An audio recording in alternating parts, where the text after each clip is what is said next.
Hello, this is Storybooks channel. New videos are posted every day. Subscribe and click the bell.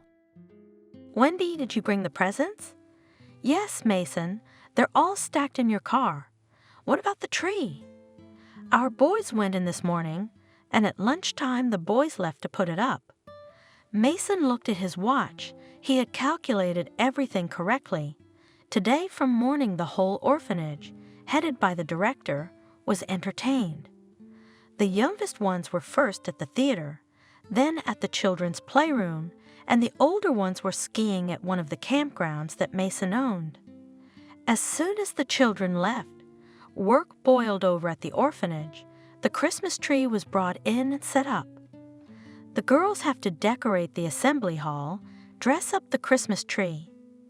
In the evening after their return, the children will have dinner and go to bed, but in the morning there will be a feast. Mason grinned. Probably it should be considered lucky that they have a small orphanage in their town, only 50 kids. If there were 200 kids, he wouldn't be able to give them such a party. The phone vibrated in his pocket, and Mason picked it up without looking. Mason, what is all this? He wrinkled his nose and moved the phone away from his ear a little. Lisa, what's the matter again? What's got you so upset? Lisa was his fiancée, or rather, Lisa thought she was his fiancée. He kept quiet, didn't say yes or no, just observed, just realized that he was already 27, and it was probably time to get married, but probably not for sure. Yes, he appreciated her for coming to follow him from the capital, but only at first, because then he realized that Lisa was sure of his return. She said more and more often, "Isn't it time to make peace with your father so that he can bring you back from exile?" Lisa, what makes you think your father and I had a fight? I like it here. I don't want to go back. Of course, you're going to live here all your life, aren't you? Actually, that's exactly what I intend to do. Lisa looked at him, smiling, and showed him that she didn't believe him at all. He didn't. In general, Lisa seemed to him a doll, and the more they were together, the more he became convinced that she had no brains and that her brains were made up of money signs. She was the daughter of a rather large businessman. Mason had met her at the birthday party of one of the shins of the Golden Youth. As much as he did not like such parties, but sometimes had to still go out in the light. Lisa at once, you could say, hung on him. Mason did not take any active actions, because Lisa took everything on herself the same evening. They slept together in her one-room apartment. Lisa was beautiful, perhaps too beautiful. And even then he had thought her looks were reminiscent of a Barbie doll, but had found it rather interesting. Now emphasizing the resemblance to a doll was causing him a very different emotion.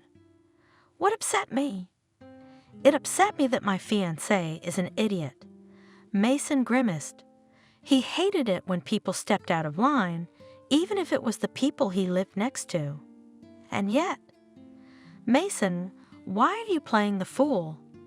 I've been telling you for a week that I want to throw a great party, and you've been pussyfooting around like it's your last time. And today, I find out you're throwing another party for those punk kids. I don't think it's any of your business for one.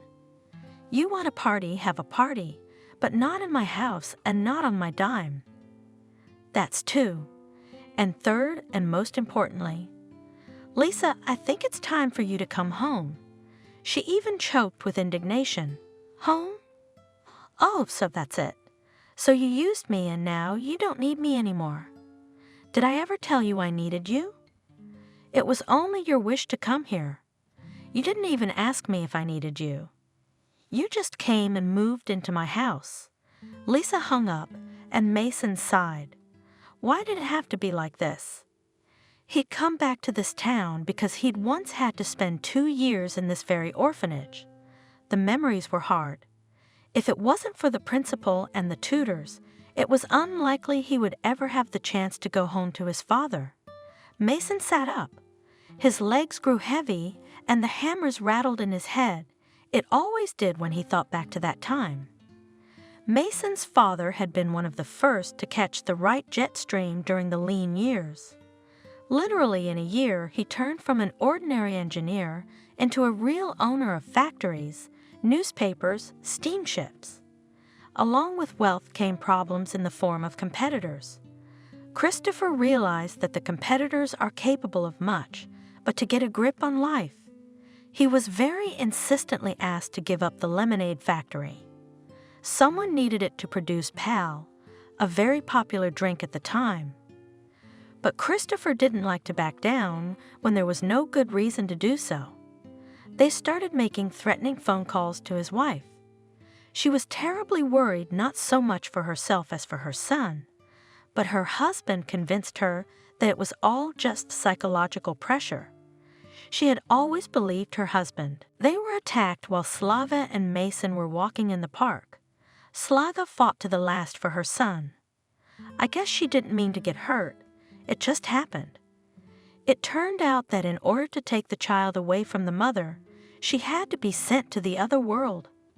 Christopher found out almost immediately, not even 15 minutes later.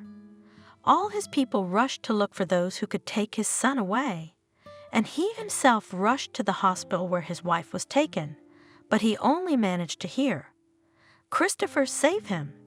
Clara closed her eyes, and Christopher put a barrel to the doctor's head. At that time, few businessmen did not have such a toy. "Save her, save her." The doctor turned pale, but he didn't take his eyes away. "She's gone. There's nothing we can do." For another minute, Christopher stared at him, then lowered the trunk, and himself knelt beside the pastel of his Clara. The search for Mason had been going on for over 3 months. A very active search. Then, of course, they'd been going on too, but not at such a rapid pace. The investigator averted his eyes. Christopher himself, of course, realized that with each passing day the hope of finding Mason alive was diminishing. Mason was brought to some kind of children's hospital. The boy almost did not speak, looked at everyone with hunted eyes. All his body was covered with bruises. He did not remember anything from the word at all. Apparently, his brain had put up such a block, either from what happened in front of his eyes with his mother, or for some other reason. And apparently there were plenty of them. Mason remembered how scary it was for him, even though he was only 5 years old, but the horror in his soul was inhuman. And it was even scarier because he remembered nothing at all. Some blackness in his head. Then he was transferred to an orphanage in this small town, which was 600 kilometers away from his native home. He was alone, small, almost family, where the educators worked hard. It took them 2 years before Mason began to die off. He remembers that time, waking up, eating breakfast, and sitting by the window. Mason was waiting, only he didn't know what, but he knew he just had to wait. One day it was Christmas. Something happened that somehow shook Mason's mind. A Christmas tree was brought to the orphanage, not very thick, a little crooked, but a real one. The teachers brought some toys from home, made garlands with the children, and one day all the children began to decorate it. Mason took a toy too. It was a small ball with tinfoil stars inside. He raised his hand and froze. It was the kind of balloons his mom loved. She always said there were snowflakes inside. Mom was gone. Mason realized it clearly now, and Daddy was gone too, because Mason had lost him. He dropped the balloon, which shattered loudly, and covered his face with his hands. The kindergarten teacher rushed over to him. She saw how the boy turned pale, how his hands shook. "Mason, what happened?" He looked at her with frantic eyes and repeated, My mom was ruined." Mason was then urgently taken to their doctor, Vanessa. He talked for a long time, with his eyes closed, telling Vanessa everything that came into his head. After an hour, she was forced to give Mason a sedative injection. When the boy fell asleep, Vanessa went to the principal's office. "We need to see a 2-year-old summary of New York City. I understand that Mason's dad is a rich man and his mom died in front of him when they tried to take the boy away. I'm sure we'll find something. But it's so far away." "I understand." A few hours later, the woman had Christopher's cell phone number in her hand. It was Jenna who called him. "Christopher?" "Yes, you have a call from the orphanage." The voice she heard on the phone was metallic, and Jenna was even a little confused. She was not so long ago the director and did not quite know how to put herself in the right way. "What orphanage?" She began to quickly tell the story of Mason. The man interrupted her. "Had the police been notified now?" "Not yet. We thought we'd talk to you first." "Don't report it. I'm on my way." Jenna hung up the phone and looked at Vanessa confused. "Whoa, what is it?" "He said he was on his way and that the police hadn't been notified yet." "Why not?" "I don't know." "What if it's not him?" "It's one of the ones, Ho." Vanessa stopped being scared, but a couple hours later, they did call the police. Christopher's senses were very heightened after everything that had happened. As soon as the woman's voice said that they were calling from the orphanage, his heart sank. He could not have listened further because he was sure Mason had been found, but then another thought came into his head, and if the police of that city had hidden the fact of finding a similar child, and the photos of the boy had been sent all over the country, then perhaps it was not so simple. Perhaps the people who took Mason away are connected to or paid off by the men in shoulder straps. The fact that Mason was found is very good, but also dangerous for the boy. Christopher has driven the driver up several times. "John, I'm asking you to step on the gas." John sighed. "Christopher, you know I am a good driver. On these roads, 130 kilometers per hour is the limit, I assure you. There's no telling what will happen to the cars after this race." "John, to hell with the cars. Let's buy new ones." "Yes, new cars. Will you buy yourself?" "Trust me, it's more dangerous." Christopher sighed. He knew John well, realized that he was telling the truth because the road really left much to be desired. A security car was following them literally 5 meters away, and Christopher had brought them with him precisely because he had too many questions. The cops arrived after another 2 o'clock. Jenna was very surprised when one of them said that they should take the boy with them. "That's out of the question. We're in charge of him, and until we have the proper orders, he is not getting out of here." One of the men who had arrived gave her an unkind look. "I don't understand now. Are you challenging the orders of the police?" Jenna looked at him confusedly, then said, "Show me your ID. I'll call your superiors." The other suddenly pinned the principal against the wall. "Get the boy over here quickly." Vanessa rushed to help the supervisor, but she was immediately shoved aside. She would have fallen if someone hadn't picked her up. The people who identified themselves as police officers were already lying on the floor, pinned down by tough guys. In front of Jenna stood a man. "I told you not to call the police, but I thought I had to." "What if you're the one who massacred the boy's mom?" Christopher twitched. "Does Mason know the mom's gone?" "Yes, he remembered everything yesterday, and I told you before that." "Where is he now?" Christopher felt that he had to see his son urgently had to hug him. Otherwise he would go crazy. "He's asleep." The boy had to be sedated. Christopher did not have time to ask anything else. There was a shrill scream in the hallway. "Daddy, Daddy." The man turned slowly and saw Mason. He came out of some door and looked at Christopher with tear-filled eyes. "Son?" Christopher walked down the hall, and Mason ran toward him. He grabbed his son, pulled him against him. Mason, my son. They were never apart again. Mason had to recover for a long time. For a long time he screamed at night, woke up from nightmares, but his father was always near. He took his son to the sea, taught him to ski. They spent a lot of time together. School began, and the child's thoughts shifted a little, and when he was already in the 2nd grade, he turned to his father. "Dad, can you talk to me?" Christopher tore himself away from his papers. "Sure, is something wrong?" Mason sat down next to him. "You know, Dad, it's Christmas soon, and it was supposed to be Christmas at the orphanage when you found me. There were no presents there, or rather, we glued something ourselves and put it under the tree for others, but all the kids expect that the gift is the parents. I got such a gift, and they got nothing. Maybe we could go there. I looked, I have lots of toys, and we would definitely get enough for everyone." Christopher looked at his son carefully. "Are you ready to part with your toys and give them to those kids?" "Yes, Dad. Janet is very nice, and everyone is nice, but there are no toys there at all old, broken."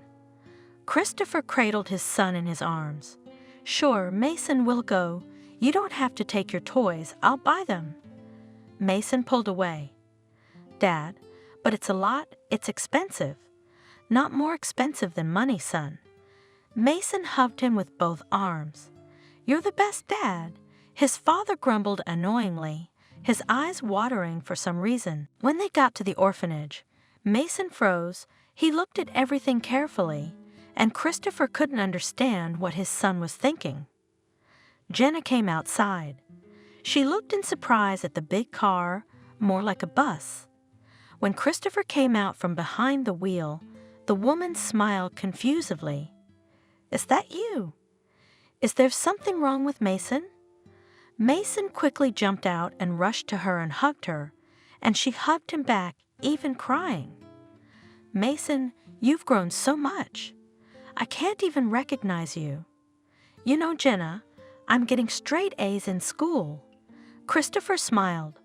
"What about the B's in behavior?" Mason waved him off. "Daddy, it's not studying. It's just behavior, and I'll get better, that's for sure." Jenna laughed. "Of course you will. In fact, I'll tell you in confidence that a B in behavior is a very good grade." She straightened up and looked at Christopher.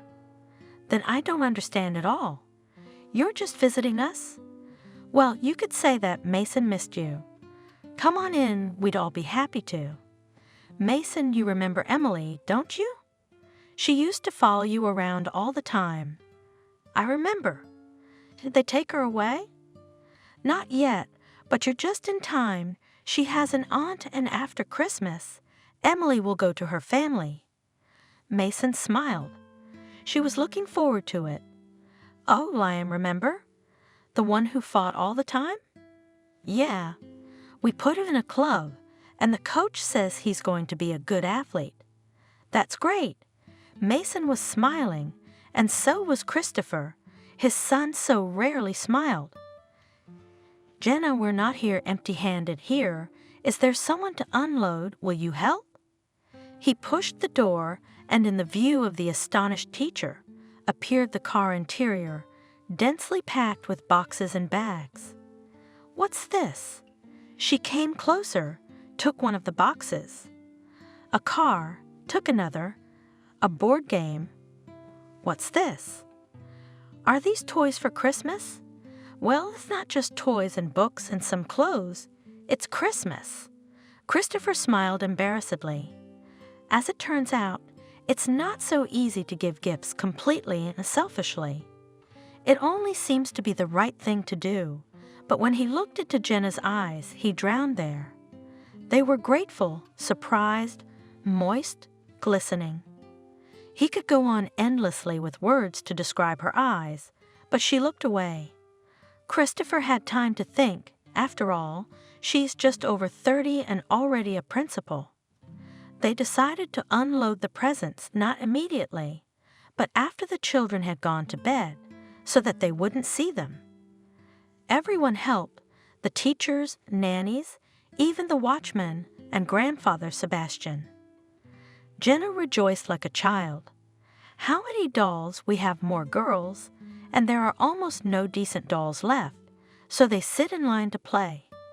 Christopher realized this was true, and it made him feel so bad. Why do children have to sit in line to play with some old doll? The next day, Christopher saw the boy's eyes light up. He'd never been much of a sentimentalist, but here, he decided that he would come here with Mason every Christmas. That's what they did, and they were welcomed, as Christopher himself said, as much as he'd ever been welcomed. When Mason turned 20, his dad started to slowly bring him into his company.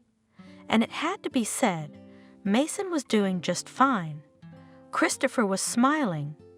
You know, son, you're gonna be good. I know and I can see it. Mason turned 23, and his father started talking about expanding. You know, Mason, I think the two of us together, we could make it big. As long as I'm on the clock, we can do a lot of things. Dad, what are you doing? You're not going to make yourself an old man, are you? Well, no, not right now, but believe me, that time will come very quickly, so much so that I won't even know it. Come on, you'll always be young. And as for expansion, I have an idea. I've been doing some research on where there are fewer people like us, and I know what I want to suggest. Christopher sat down next to his son, who was spreading out papers on the table. Well, show me.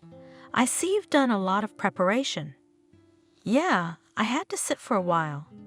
I even thought that those who've been in business before are the real heroes. Why is that? Because there was no internet, and you had to wait weeks for every answer or travel, and you couldn't gather information that fast anyway. Christopher smiled. That's where you're right. Everything is too fast now, no fun. They sat up late into the night, and when they were done, his father looked at Mason. You're good. If you find a suitable room, go ahead. Of course I'll help you, but that land will be yours. We'll make a branch, and it's all in your hands. You want me to be the branch manager. Well, Dad, I don't have much experience, do I? I didn't have any when I started, and I was almost as old as you are now. So, son, go ahead. The town greeted Mason with beautiful spring weather. He was glad to get out of the car and stretch. It felt good. Yes, it did feel good. The leaves were just opening and apparently smelled of something, some kind of freshness or something. And the breeze, almost imperceptible, but so pleasant, carried the smell to everyone. Mason smiled. Apparently, it smells like spring. He didn't remember what it was like here in spring, or he didn't go for walks in the orphanage, or he did, but he forgot, and he and his father used to come here only in winter, always under Christmas. By the way, Mason made a wish that this Christmas he himself would come to the orphanage with presents, or rather, that he would earn them himself. His father had always been in the grocery business, but Mason decided to expand and open not only stores with their products, but also to try himself in the restaurant business. It was something he had always wanted to do. Dad thought about it for a while and said, Well, I cannot forbid you, especially since I find the idea very interesting. And here's Mason here. In the car, a few business plans, over which he sat for a long time. Now it is necessary to rent a place, and everything else later.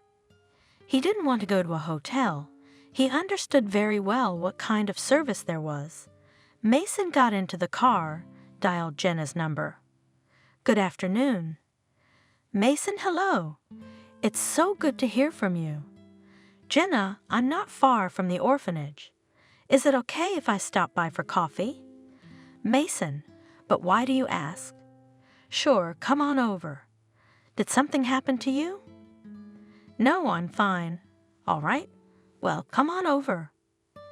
Mason parked the car, went to the candy store, bought a cake. "Hello, Mason." Jenna rushed over to hug him. "How are you visiting us and not on Christmas Day?" she asked, while she quickly set the table. "I knew it.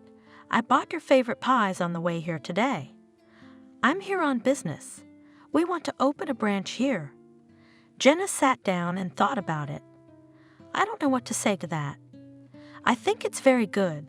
There's not much work in our city. Young people have no place to go. Why here? There are bigger cities nearby. The thing is, this town's in the middle. It's convenient to all those towns." "You're right. I never really thought about it. Dad said the same thing." Jenna suddenly flared up as if she were in her early 20s instead of her 50s. "How's Christopher?" "He's fine. He sends his love. Him too." Jenna was silent, staring out the window, and Mason thought he never knew if she was married or not. "Jenna, I wish I had an apartment, someone to iron and cook for. 'Cause I don't have any time at all." "Sure, I'll pay you very well." "Wait a minute, let me think about it." For a while, Jenna sat in silence, tapping her pen on the table. "I think I can help you. We used to have an elderly woman working as a janitor. It got hard, so she left. Very clean, quiet, worked because she had a big apartment and the utilities ate up all her payments. I'll look up her number." 10 minutes later, Jenna called. "Good afternoon, Miranda. Did you recognize her? How's your health? How are you?" She listened for a while, nodding, then spoke again. "Miranda, I seem to recall you have a large apartment. I have an acquaintance coming into town, looking for a place to rent with someone to look after him." She laughed. "No, of course he's an adult. It's just that he has a lot of work to do, and you have to eat. You have to wear clean shirts." Yeah, okay. "Well, I'll give him your address. He'll be right over." She hung up. "Well, I think you're going to like Miranda." Mason stood up. "Thank you, Jenna. You've been a great help to me then and now. Come on, Mason. You do so much for us, for our orphanage." He had already reached the door, and then he turned around. "Say, I never knew. Are you married? Do you have children?" Jenna looked at him carefully, then sighed. "No. First I studied, then I went to work. My heart ached for my children. My beau considered me for crazy and ran away. I couldn't dry my tears for the first few years. Here at work, I kept to myself so that the children wouldn't see me. And when I went out, I cried immediately. So many broken fates, such terrible stories. I kept thinking later, and then I looked back, and that's it. The train has left, but I'm not upset. Men, it's not so important. It's the children that matter. These little people who have already received a portion of betrayal at that age." Mason saw how hard it was for her to say the words. He knew exactly what she meant. Watching Jenna, she's always like a hen with the kids, and they're all clinging to her. Even if there is noise, it is enough for her just to say something softly, and everyone is silent and listens to her. They say such a teacher from God. You are the best woman and kinder than you I certainly have not met. On impulse, Mason reached back and hugged Jenna. She immediately pulled out a handkerchief, sniffled. "Oh, come on, get out of here. Miranda's probably waiting in there." Mason left the office and headed for the car. I wondered if his father had noticed how the principal was reacting to him. He immediately pulled out his cell phone. "Dad, hi. I made it, of course you did. Just got off the phone with Jenna." And it seemed to him, or his father's voice trembled. Mason talked to him a little longer and disconnected, and stopped at the car. I may be a fool, but it seems my father is even more foolish. He pulled into the yard of an old house. Not old, it was obvious that the house was being watched, but exactly old, even the stucco over the porches and under the windows. Wow! Is this a real monument? I haven't lived in a monument yet. Apparently, Mason was looking around too obviously, so he even got the attention of some old lady. Do you like it?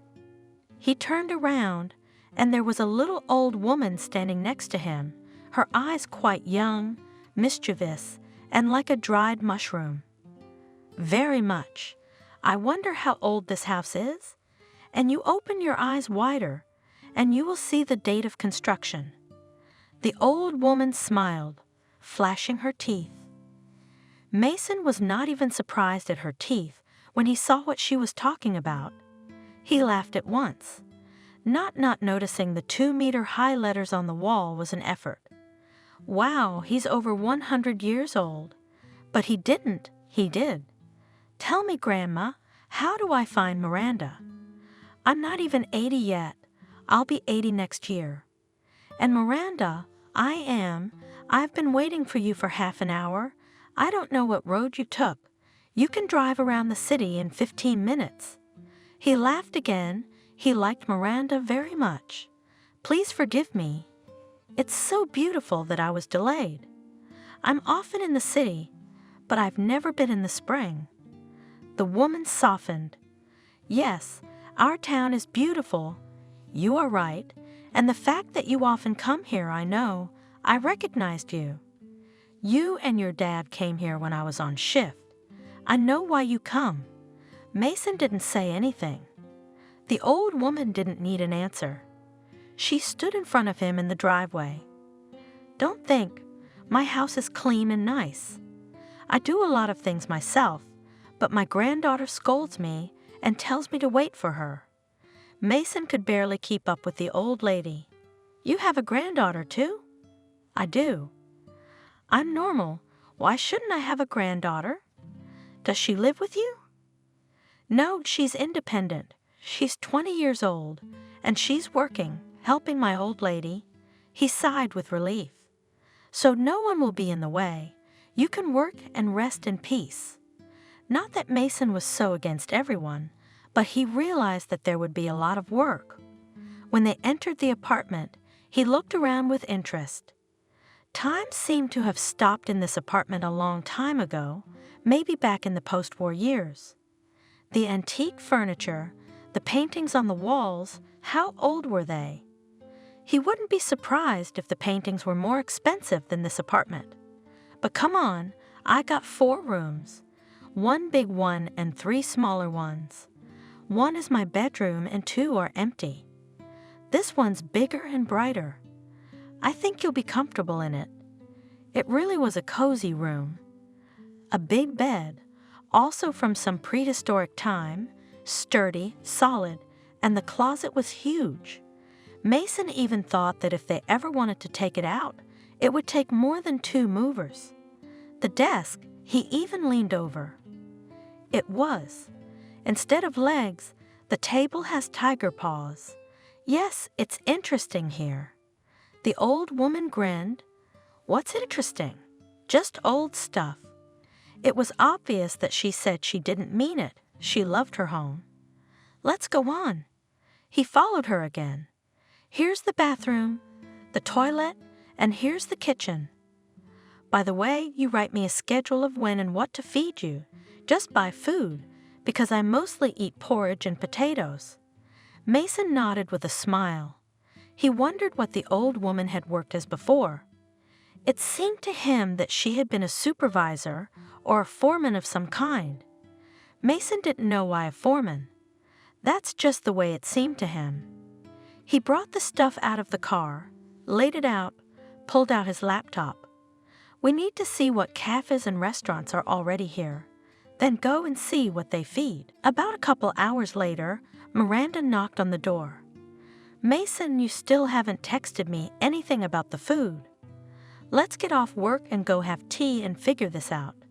He pushed his laptop away. Miranda was right. We should do things in order. They drank delicious tea with some unbelievably delicious scones and talked. Miranda, I'm an omnivore. I can be fed anything. I'll get up at various times, but no later than 8. I can heat it up myself if I need to. Don't even think about it. I'll charge him and he'll heat his own food. No. Let me leave you money for groceries and you buy what you need. I don't really like shopping. I get enough of it at work. That's good. So you don't care about cooking? Yes, absolutely. He put the money on the table. The old woman looked at it in surprise. This is for 6 months? Now Mason was surprised. Why for 6 months? For 2, 3 weeks, you name it, as more will be needed. Delicacies will have to be bought. He laughed. Miranda talked in a very interesting way. She didn't try to replace phrases or words with more streamlined ones, but most importantly, she had such lively intonations that it would have been impossible not to understand what she was saying. He heard the edge of his ear as the old woman went somewhere, then swore in the kitchen because the prices had generally gone crazy, then quietly tinkled dishes, something cooking. And then there was such a smell from the kitchen that Mason almost choked on his saliva. He couldn't sit in the room for long and went out. Miranda was sitting in front of the old TV, watching the show intently. It seemed to Mason that they had started showing this movie when he was still young. Miranda turned around. Mason, dinner will be ready in 15 minutes. Good. He sat down on the couch and looked at the screen too. The TV kept blinking. Mason, not that he didn't understand what the episode was about. His eyes even hurt. Miranda, how do you watch it? It hurts your eyes. There's no other way. I've tried listening, but it's not that interesting. And he doesn't always blink. Sometimes he blinks normally. It was as if she was sticking up for the TV. The credits were already rolling. But that's it. Let's go eat. Mason. The smells coming from the kitchen were such that Mason could hardly keep up with Miranda. As soon as they entered the kitchen, the big alarm clock rang. Miranda slammed it down. I remember. At the surprised look, Mason explained. If I put something in the oven, I always set the alarm. I don't think I've ever forgotten, but age. She said the age thing so lightly that it made Mason's heart ache. Miranda made meat with mushrooms, bell peppers, and potatoes. Mason had been to a lot of restaurants, but he'd never tasted anything this good. He leaned back on the back of the kitchen couch and said, I've never eaten anything like this. Miranda laughed. It's still a flower. When you taste my granddaughter's cooking, you'll die. Poisoned? She looked at him in surprise, then laughed. But if she does, it's delicious. Mason laughed and thought it would be interesting to see this granddaughter, who is so independent and cooks so deliciously. Such an opportunity presented itself to him in a couple of days. Only if he knew it was the same granddaughter. Mason was just turning into the yard when he saw the girl. It had been raining since morning, and the puddles were almost knee-deep. Either he saw her too late, or she was deaf and didn't hear him, but he happened to dunk her pretty good from the puddle. The girl jumped back, and he immediately stopped. Though he didn't think he was guilty, he decided to apologize. The girl turned to him, furious enough that the sparks and lightning from her eyes felt almost physical. Mason was not immediately able to speak because he was simply stunned. Excuse me, please, I didn't notice you. The girl took out her headphones. It was immediately clear to him why she hadn't heard him. Excuse me, you're out of your mind. You're racing through a yard where people and children are walking by the way. She thought about it for a while. And cats and dogs. I'm not racing, I was just driving. You saw the puddles. Why are you walking on the very edge? I'm walking on the sidewalk, you know, where I'm supposed to walk. Young lady, why are you yelling like that? I apologized. You want me to reimburse you for the dry cleaning? She even stomped. Make up for your brains. But that was too much. You're a rude girl. I hear from a boor, and from one who can't drive a car." She turned around and walked away, and Mason jumped in the car and accelerated. It happened, and this time he didn't want to. There was another puddle in front of him, and the girl was just passing in front of it. He even clenched his eyes for a second, seeing a wave of dirty water flying toward the girl, and in the rearview mirror, he could see her threatening him with her fist. Mason could barely find a place to park his car. It felt like everyone remembered they had cars in the rain. Mason's car was bulky, so he had to work hard to fit it neatly into the empty space. When he finally put the car in, the rain was already over. Somewhere in the direction of the sunset, the sun was peeking out. His mood improved a little. "What's the big deal?" she yelled at her husband at home. Mason thought all this, and before his eyes stood those eyes that threw sparks. He smiled a little. Yes, it would not be boring at home with such a one. He quickly walked up the steps and opened the door. Miranda immediately gave him the keys. "You're young. You're not likely to be back late, so I can't have an old woman running around to open the door for you." Someone was talking in the kitchen. He looked in to say hello and was stunned. Those very eyes were looking at him. So Grandma, and now this boorish monster is standing in his kitchen, looking at me like he's seen a ghost. "Don't tell me that's your tenant." Miranda turned around in surprise, looked at Mason, and suddenly laughed. "I was wondering how I could introduce you to, and you know you already have." The girl jumped up. "Grandma, it's not funny. I was just telling you that he poured me out of a puddle and then yelled at me." "Easy, Kathy. I don't believe he did it on purpose. I haven't known Mason that long, but he seemed decent to me. So, Kathy, we know how hot-tempered you are. Why don't you go to the bathroom and change out of those tattered, God-forsaken clothes and put them in the machine so you can wear normal clothes?" Granny looked reproachfully at Kathy's torn jeans. Mason tried to hide a chuckle. It was a good thing he had only brought decent clothes, in Miranda's opinion. As Kathy walked past Mason, he gave her a subtle tongue lashing that made her flare her nostrils, and then with a quick glance at Miranda, she made a fist at him. "I can see everything." The grandmother looked at Kathy over her glasses. The girl snorted angrily and disappeared into the bathroom. Mason tried to put a serious expression on his face. He didn't want Miranda to think he was as unserious as Kathy. Don't take offense to her. Kathy is very nice, except for her temper. She's like a match. She's like that about everything. You know, when she was 15 years old, she was hit by a car, and it was because a boy had a ball out of his hand. You know, an ordinary ball. It rolled on the road, and the kid cried. This crazy woman rushed after the ball, saved the ball, even gave it to the kid, and then passed out.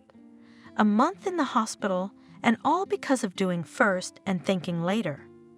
Mason realized that it really wasn't a very smart thing to do, but Miranda's words made him respect the girl.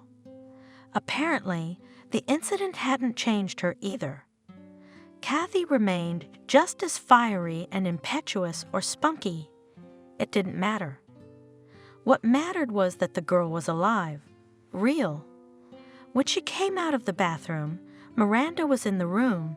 Kathy had already gone into the kitchen, only then seeing that Granny was gone, but she couldn't back out, and Mason realized it right away. She plopped down on the couch across from him. A minute, two. Well, now it's time. "Kathy, let's make up. I'm not as bad as you think I am. Really, I didn't mean to spill it on you. I'm sorry." She looked at him in surprise, then snorted.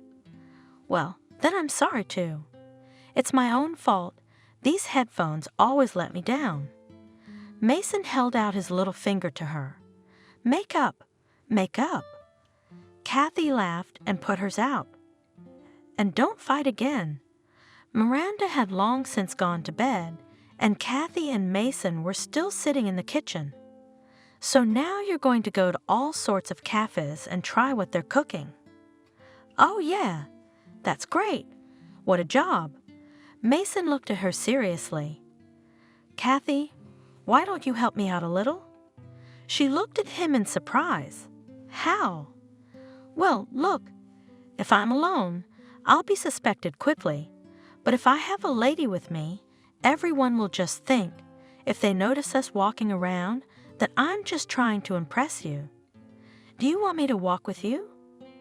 Kathy opened her eyes wide and looked like a naive child. Exactly, but if you have that much time for me, of course. But it's expensive. You needn't worry about that at all. Think of it as the firm taking care of all the expenses. Kathy didn't resist for long. In fact, all she could manage was a moment's pause. Yes, I agree. Just a little longer, and she was sure to clap her hands. Mason smiled. And what's up with your evening gown? Excuse me. I'd like to start with a restaurant. Kathy blushed. Actually, I'm not a beggar. Of course you are. Mason looked embarrassed. That's not what I meant at all. It's just that you're young. You're hardly interested in a restaurant, and in a cafe and clothes are quite different. Why buy an evening gown if you don't need it?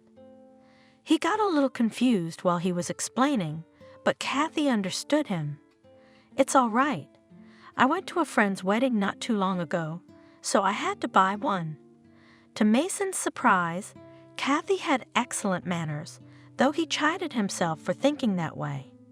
She wouldn't be laughing loudly or doing anything worse while in a decent restaurant.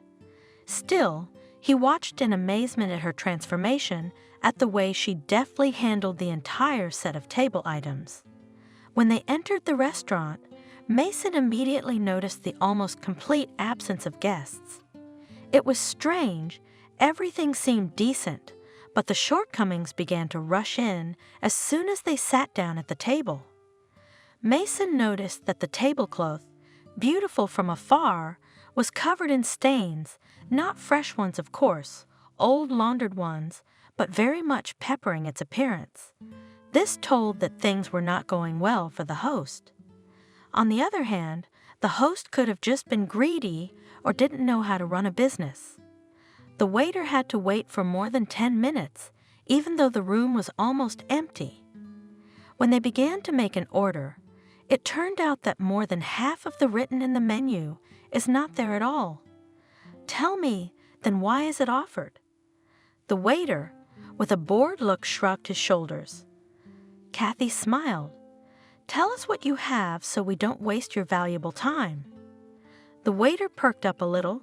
Judging by the constantly vibrating phone in his pocket, time really was precious to him. He quickly listed the poorly chosen menu and they ordered. Yeah, it's kind of sad here. Kathy smiled again. You've never been anywhere else. Believe me, this is almost the most decent restaurant in town. When the order came, Mason realized that the cow that had made the chop had obviously died a death of its own, and with a lot of great-grandchildren. He pushed his plate away and watched Kathy eat. She noticed his gaze and said embarrassedly, I didn't have time to eat today. I came straight here after work. Where do you work? She waved her hand. Over there, we sewed tracksuits. Mason couldn't help himself and asked, Did you study neckwear? Kathy laughed. No. I always wanted to be a chef, a real one, so everyone would know me and I'd surprise everyone. But I graduated as an accountant, and now I work in a tailoring shop. That's quite a list you've got there. Why don't you work as an accountant? Did you try to get a job right after school? Nobody wants an accountant who's just out of school. Everyone wants sharks who are 90 to 60, 90, and 20 years old, with at least 20 years of experience. Mason laughed. Are you kidding? Not at all. To be honest, there's not a lot of work in this town. I've already realized that. I don't think we should torture our teeth. I think that's enough. If anyone cooks good food in this town, it's your grandmother. That's a good point. Grandma always cooked like that. I even had to move back to my parents' apartment because I'd be round in a second. You? I'll never believe it. You'll have to. I'll show you the pictures later. The same waiter came up to them, bringing a rather impressive bill. Kathy wanted to be indignant. Mason saw it in her eyes. He quickly squeezed her hand, and she quieted down. Young man, tell me, is the host in place? The waiter sighed, apparently thinking they were going to complain about him. He's here. What do you want? What if I'm 5 minutes late? Do you want me to complain? Mason smiled. Yeah, zero discipline. No, young man, just give him a note from me. Mason wrote a few words on a piece of paper torn from his notebook. He didn't even bother to fold it. He knew the waiter would read it. The waiter didn't bother to be ceremonious. He ran his eyes over the paper, his eyebrows raised. He nodded and disappeared. They went outside. Shall we go for a walk? Kathy shrugged her shoulders. Let's. The weather's nice. They wandered so long that Mason's legs were tired, talking about nothing, but they were so interested. It turned out that Kathy lived only 3 houses down from Grandma. When they stopped in the driveway, Mason stared at the girl for a while, then abruptly pulled her to him and kissed her. Kathy didn't even try to pull away. He walked home thinking that this was the first time this had ever happened to him. He kissed a girl he was madly attracted to and didn't stay the night with her. Mason, this is not like you at all. He said this to himself and walked into the entryway. Hey, are you trying to buy a restaurant? Mason bounced against the wall. Don't worry, I won't hurt you. In front of him stood a man, tattooed, and a gloomy look gave him the appearance of a jailer. What do you want?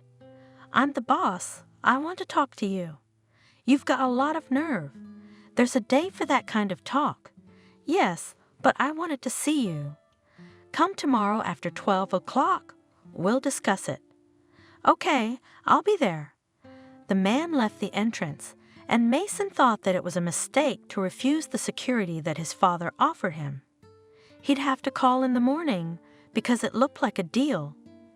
The next day, just as Mason thought, he bought the restaurant, and he bought it much cheaper than he had expected. The owner was rubbing his hands together. You know, I don't know anything about this. I just got out of prison, and here I am, an inheritance. I never even knew my grandfather. I was only a kid. Then we talked. Then I went to jail, and he went into business, and this happened. I've been here for a year. The restaurant's no longer profitable at all. I owe half the city. Now I'll pay up and go to the sea with a clear conscience. I've never been to the sea. I've been sitting here. Mason saw that the man was happy, as if he had made the most favorable deal of the century, but Mason himself was happy. He didn't have to sit in this town as long as he thought he would. Now it was possible not just to sit around, but to work. Work was something he really wanted to do. He already knew what he wanted to see here. By the way, the place for the base was found this morning too, and quite reasonably priced. Kathy called him in the evening. Are we going out tonight? Sure, but we're not going out. We're going. Where to? You'll find out later. In half an hour on the street, in front of your driveway. Yes, Commander. They drove out of town. Mason was going home the next day because he had to buy equipment, and right now he had to go there. Kathy didn't know about it yet. When he stopped at a small lake that he honestly had just stumbled upon, Kathy looked at him in surprise. Are we having a picnic? Or are we going to be shooting some kind of sample here too? A trial, yes. I'll treat you to my specialty kebab tonight. Kathy clapped her hands. I love kebabs. I love nature. Mason couldn't stand it, kissed her again. They sat on the shore, drinking wine, laughing. Suddenly Kathy became serious. Mason, how are you going to drive? You've been drinking. He looked at her in surprise. I thought we were going to sleep here. You see, I have to go home tomorrow for a couple weeks, and that means I won't see you for that long. He knew perfectly well he was talking some romantic nonsense for little girls, but Kathy believed him. How are you leaving? Tears came to her eyes. Mason wiped away one tear that wanted to escape under his collar. Just like that, I bought a restaurant here, and now I have to buy everything for it. It's not like it's forever. I'm actually going to live here. Really? That's so true. Kathy reached for him, and Mason picked her up in his arms, stared into her eyes for a moment, then carried her to the car. Mason. Eh? I haven't had anyone yet. Mason shivered with heat. What a twist. He'd never had one of those either. Mason felt his mind clouded. Nothing would stop him now. During the night they never slept a wink. When he pulled into the driveway, Kathy, she clung to him. You just get some sleep. Don't drive like that. I will. How about you? She smiled. And I've got the day off. I'm going straight to bed. Mason kissed her affectionately. Good night. More like a good morning. He slept only 2 hours. The alarm clock rang. Mason jumped up, stood under the cold shower. Miranda was gone, but there was a note in the kitchen. I'm at the market. I'll be there this afternoon. Good. He wouldn't have to face Kathy's grandmother. He took some bills out of his wallet, put them on the table, and wrote on the note, Thank you, I'm gone. Buy yourself a proper TV. Dad greeted him as if Mason had been gone for years. Son, you look different grown up. Well, Dad, I've been gone less than 2 weeks. Have you grown up in that time? Sure, I left as just a son, just Mason, and came back as a restaurant owner. Come on, everybody, you can tell me and show me. But they didn't get to talk business right away. They were intercepted by Aunt Clara, who's been your father's housekeeper for as long as Mason can remember. Where to? The child is hungry and cold from the road, and you're taking him to work. Christopher tried to be indignant, but then waved his hand. All right, feed your baby, the 2-footer. Mason missed both Aunt Clara and his father. Lisa had come over several times. Mason, who was eating Aunt Clara's specialty borscht, raised an eyebrow. What did she want? She kept asking where you'd gone, even going to your place. Mason snorted. I wonder why. Well, you better know why. There must be reasons. Mason liked Lisa. She was very pretty. She knew how to present herself, and Lisa was a good match for a businessman. A little greedy, well, there are no others nowadays. Or are there?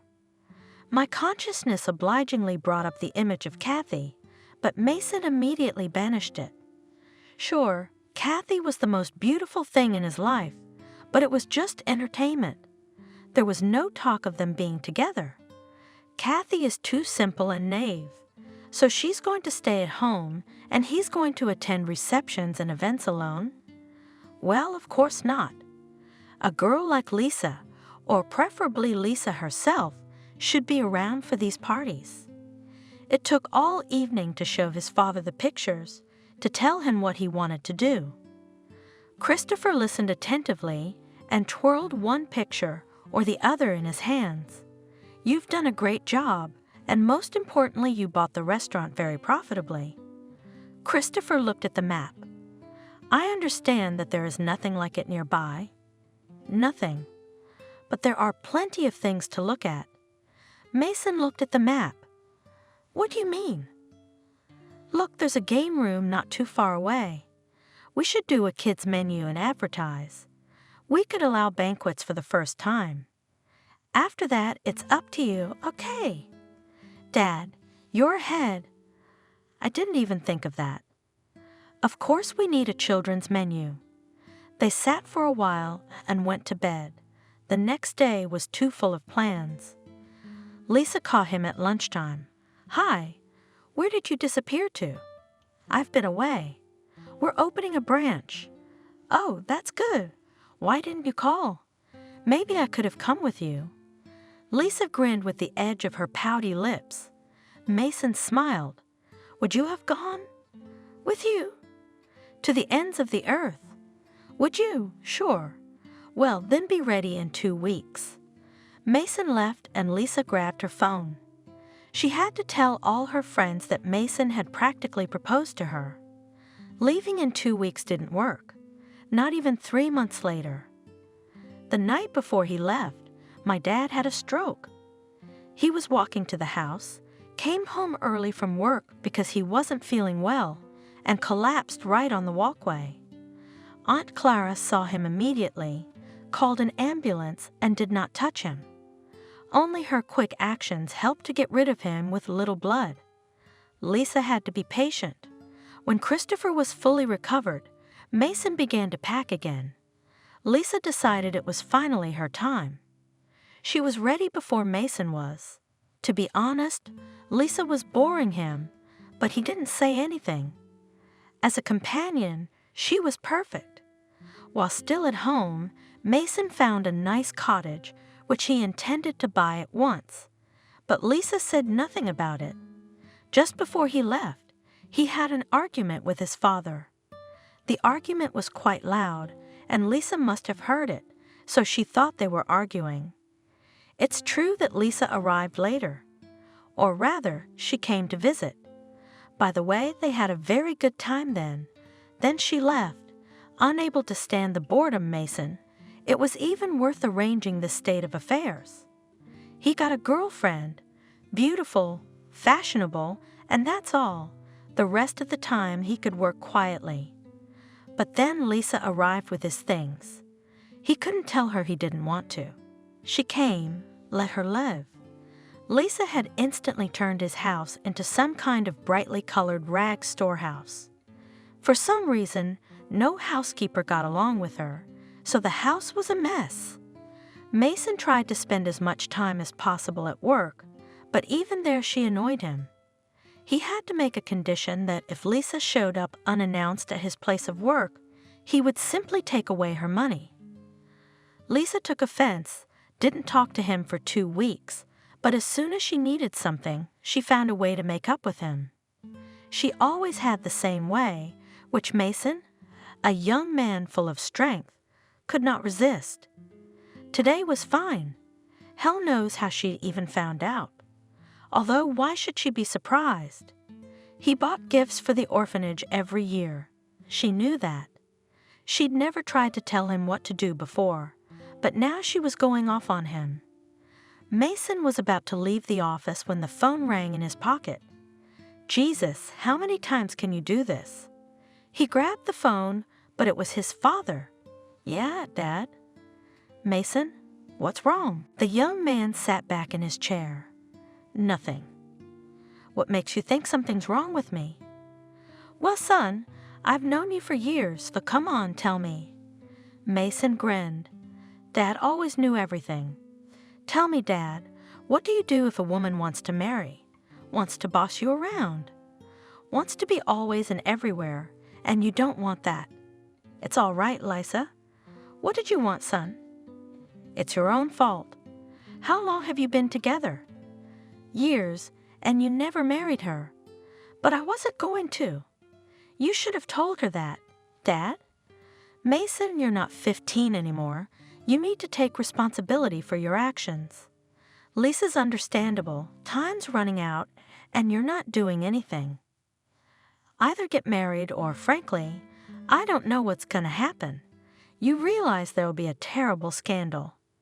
I know, Dad, but now I realize I don't want to see her anymore. It's up to you. As far as I know, you don't have anyone else besides Lisa? No, I never really thought about it. You still don't want to? No, Dad, I definitely don't, and today I made sure of it. Yeah, I guess I'm not gonna have any grandchildren.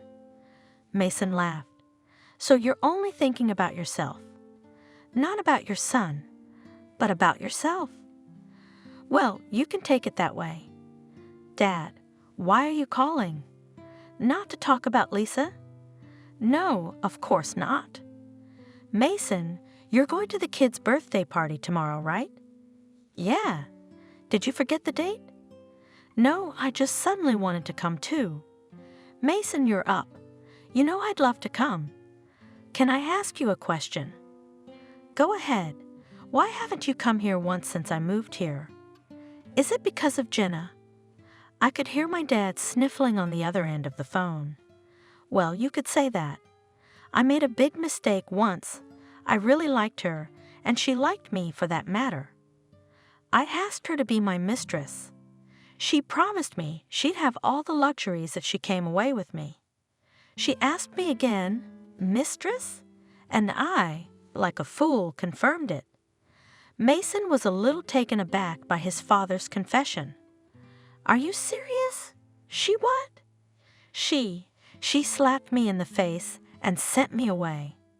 She told me never to get in her way, and I took offense. What do you mean, I was rejected? Well, it's been years. I'm old, and I can't get over her. Yes, Dad, we don't know who's more stupid. Christopher laughed. That's where you're right. So are you expecting me tomorrow? Yeah, I am. I'm gonna take care of some business today. Mason was on his way home. He was never home at this time, but tonight he wanted to finish things with Lisa. He knew there would be a lot of yelling, that Lisa wouldn't just leave, so he was even prepared to offer a payoff. The house was quiet. He was already thinking he'd come for nothing. And is Lisa hanging out with her girlfriend somewhere? But he heard her voice. She was talking in the bedroom, apparently on the phone. Mason headed that way. Kitty, why are you sulking? I can't do anything. It's just a sheep's ass, that's all. What am I supposed to tell him to marry me because I'm pregnant? What if he realizes it's not true before he puts a ring on my finger? Mason froze. Wow, she's being so frank with someone? What girlfriend? But at that moment, a man's voice was distinctly heard in the bedroom. Lisa, you've been feeding me promises for a year. Do you really think I'll keep waiting? I have enough better offers. Mason pushed the door open. Am I interrupting? Lisa squealed and pulled the blanket over herself.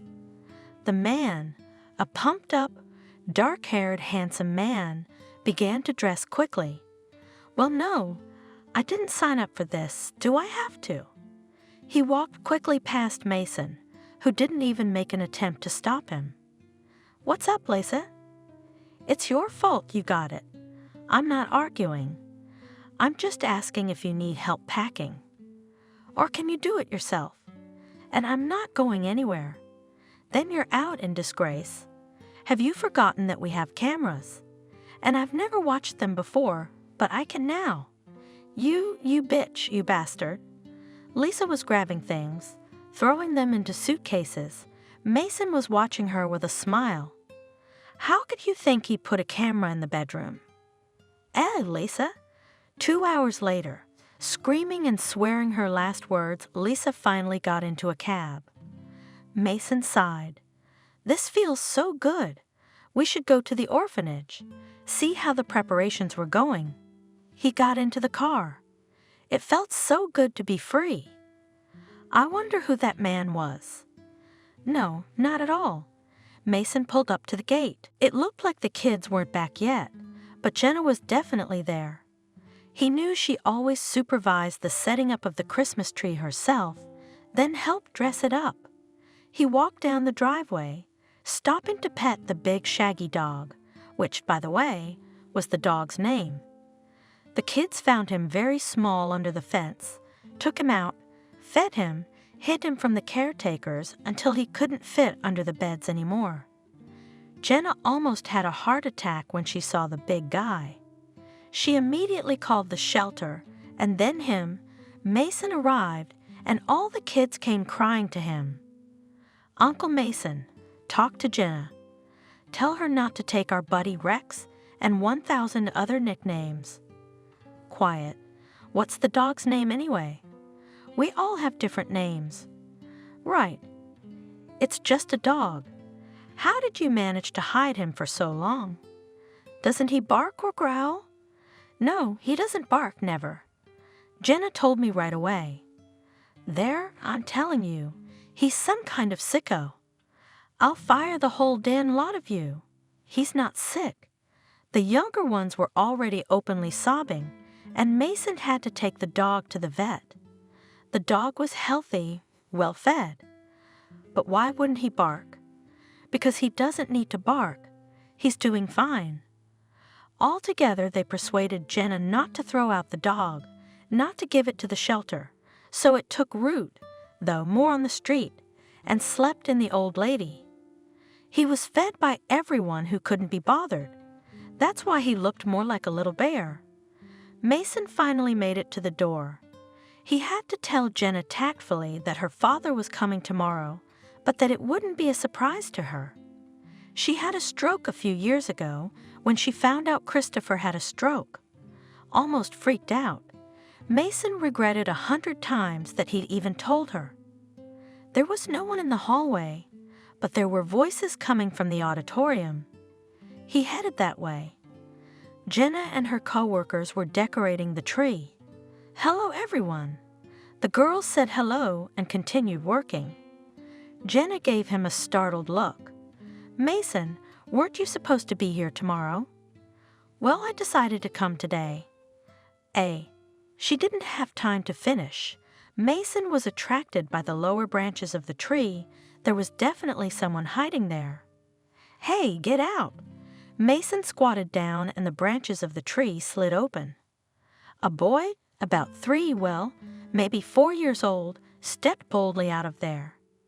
He looked at Mason as if he had just committed the world's worst crime, and Mason felt about that. 1,000 thoughts were running through his head. The most sensible one kept repeating itself. "I don't get it. Am I dreaming? Or is this some kind of joke?" The boy stopped in front of him and looked at him with a displeased look. His eyes, absolutely the same as Mason's, looked at him without blinking. Mason had no way of knowing what to say.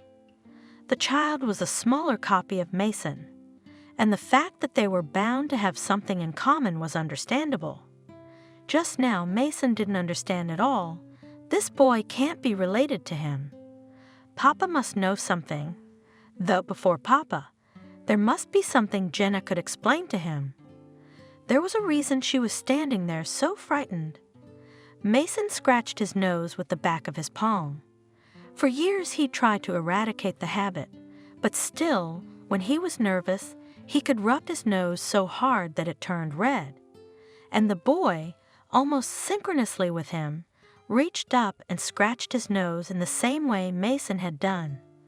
The man turned to Jenna. "Jenna, who is this boy? Is this your pupil the reject?" She looked at him confused. "Why do you ask?" "Jenna, since you are now trying to avoid answering, it becomes clear to me that you understand both why I am asking and what is going on and where the legs are growing from. Tell me also that you don't notice our similarities." Jenna stared at the boy, then at Mason. "Do I? Can't I see it?" "Oh, you don't see it. Maybe it's just my eyesight. Shouldn't I call someone else to take a look?" Mason didn't know why he was getting so angry. Jenna had nothing to do with it, but she probably knew where the boy was from. And if the kid really didn't have anything to do with him, the principal wouldn't be so freaked out. The boy stepped towards Mason and held out the candy. "Don't yell."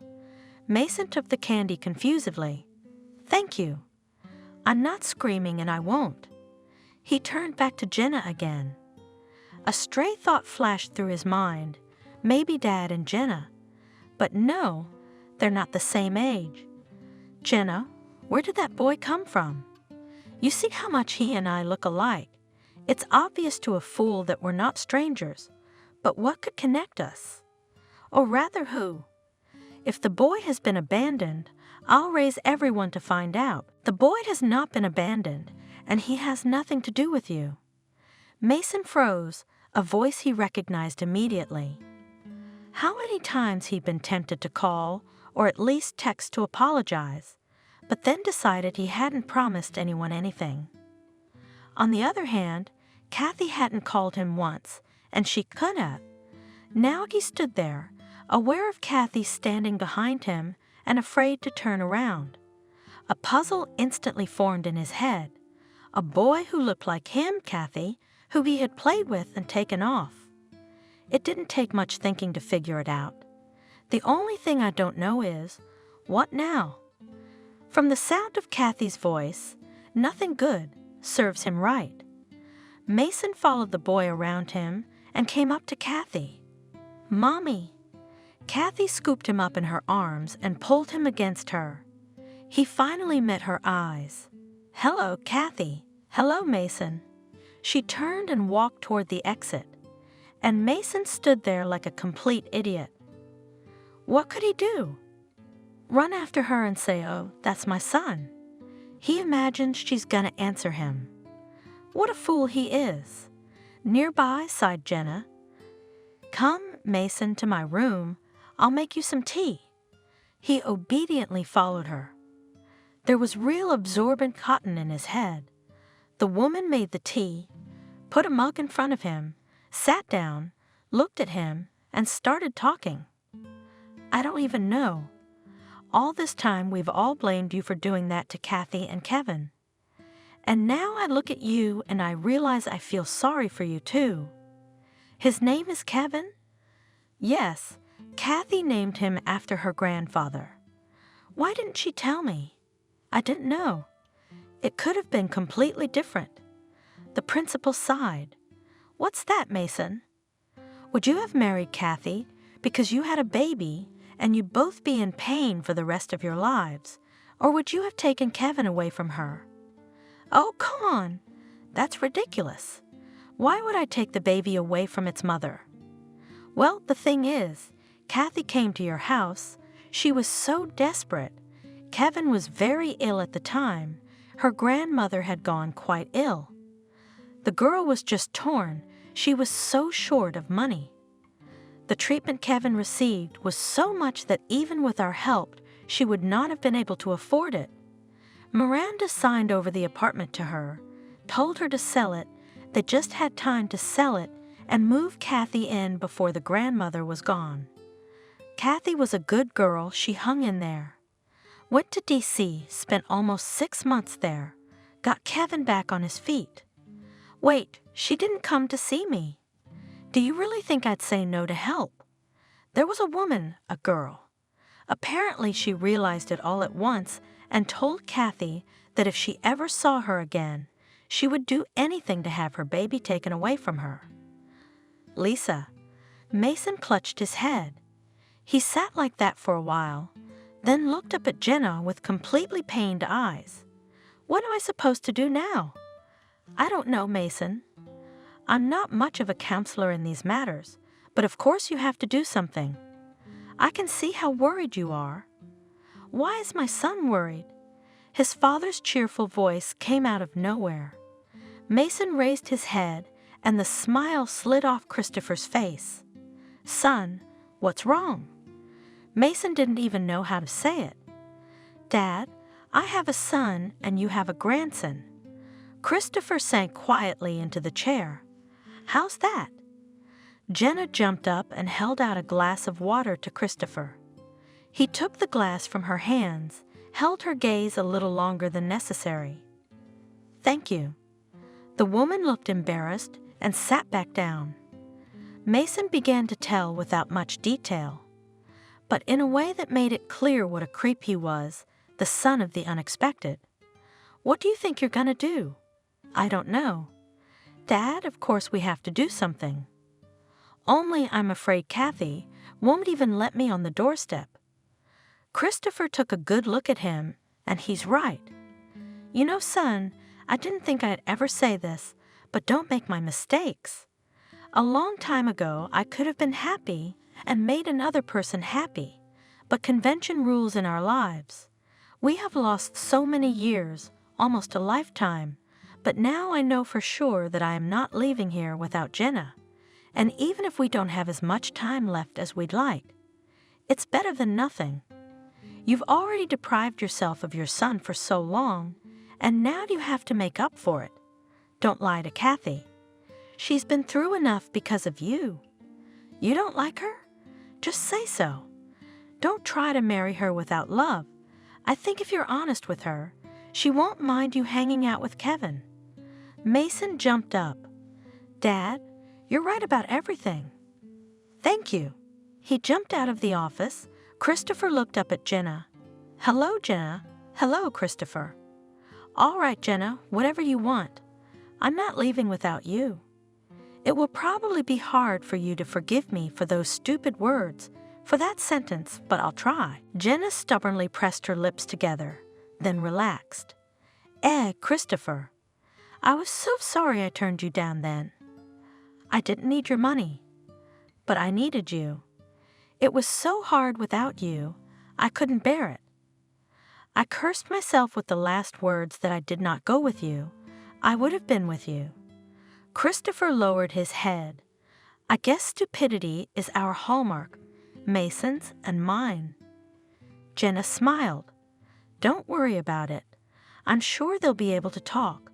And you know, I don't know about Mason, but Kathy still loves him. Why didn't Jenna say something to me? I would have solved all of Kathy and my grandson's problems. Kathy wouldn't accept your help. She's a little different. Mason raced through town. He remembered exactly where Kathy lived, but he didn't know what he would say to her. On the way, he saw a toy store and slammed on the brakes. He flew into the store in such a way that he frightened a young girl saleswoman. Girl, for a boy 3, 4 years old, what exactly are you interested in? Everything. Bring anything that's good. Mason put the car in a vacant lot, but he was in no hurry to get out. He was just afraid. After sitting for 10 minutes, he got out. He's a man, so he must be brave. Mason pressed the bell for a long time. Finally, the door opened. You? Me. He pushed Kathy aside and walked into the apartment. Kevin came out to meet him. He stared in surprise at the mountain of boxes in Mason's hands. The man knelt down in front of the boy. Hey, I brought you this. For me? Yeah, for you. The boy gingerly touched one box and then looked at Kathy. She had tears in her eyes. How much had she dreamed of seeing her son like this, next to Mason? No, not crying. Mom. Kevin looked questioningly at his mother, and she smiled and nodded. The boy sighed so happily that Mason couldn't contain his smile. 5 minutes later, they were eagerly unsealing boxes, pulling cars, robots out of there. Each new toy was accompanied by a new exclamation. Not only Kevin was squealing with joy, but Mason as well. Kathy sat down on the couch. She didn't want to smile, but looking at Mason, who was crawling on his knees and driving some tractor on the carpet, making strange noises, it was impossible not to smile. Kevin, on the other hand, had chosen the biggest car he could find, and was no quieter than Mason. When they had another accident, Kathy resolutely stood up. That's it, you woeful drivers. Wash your hands and come to the table for dinner. Come on, Mom. Kevin was about to fold his lips, but Mason gave him a gentle shove. What are you doing? Everyone at every job has lunch, especially drivers. The boy looked at him in surprise. You too? Me too. In fact, if you eat it all, I'll let you drive a real car. Kevin's eyes widened as they raced to the bathtub to wash their hands. There was silence at lunch. Only Kevin talked nonstop. Mason learned that Ethan wouldn't brag about his car anymore because Kevin had better cars. Toward the end of lunch, Kevin began to peck his nose. Kathy got up, picked him up, and walked out. Mason heard Kevin muttering, "I'm not going to sleep." Kathy smiled and replied, "Well, of course you won't." About 10 minutes later, Mason cautiously made his way into the room. Kevin was sound asleep, hugging his big machine, and Kathy sat staring at one point. Finally, as if awake, she got up, walked past him into the kitchen, Mason following her. "Kathy, I don't know how to find the words. I realize they're all useless, and I'm unforgivable." Kathy was silent, and he came over.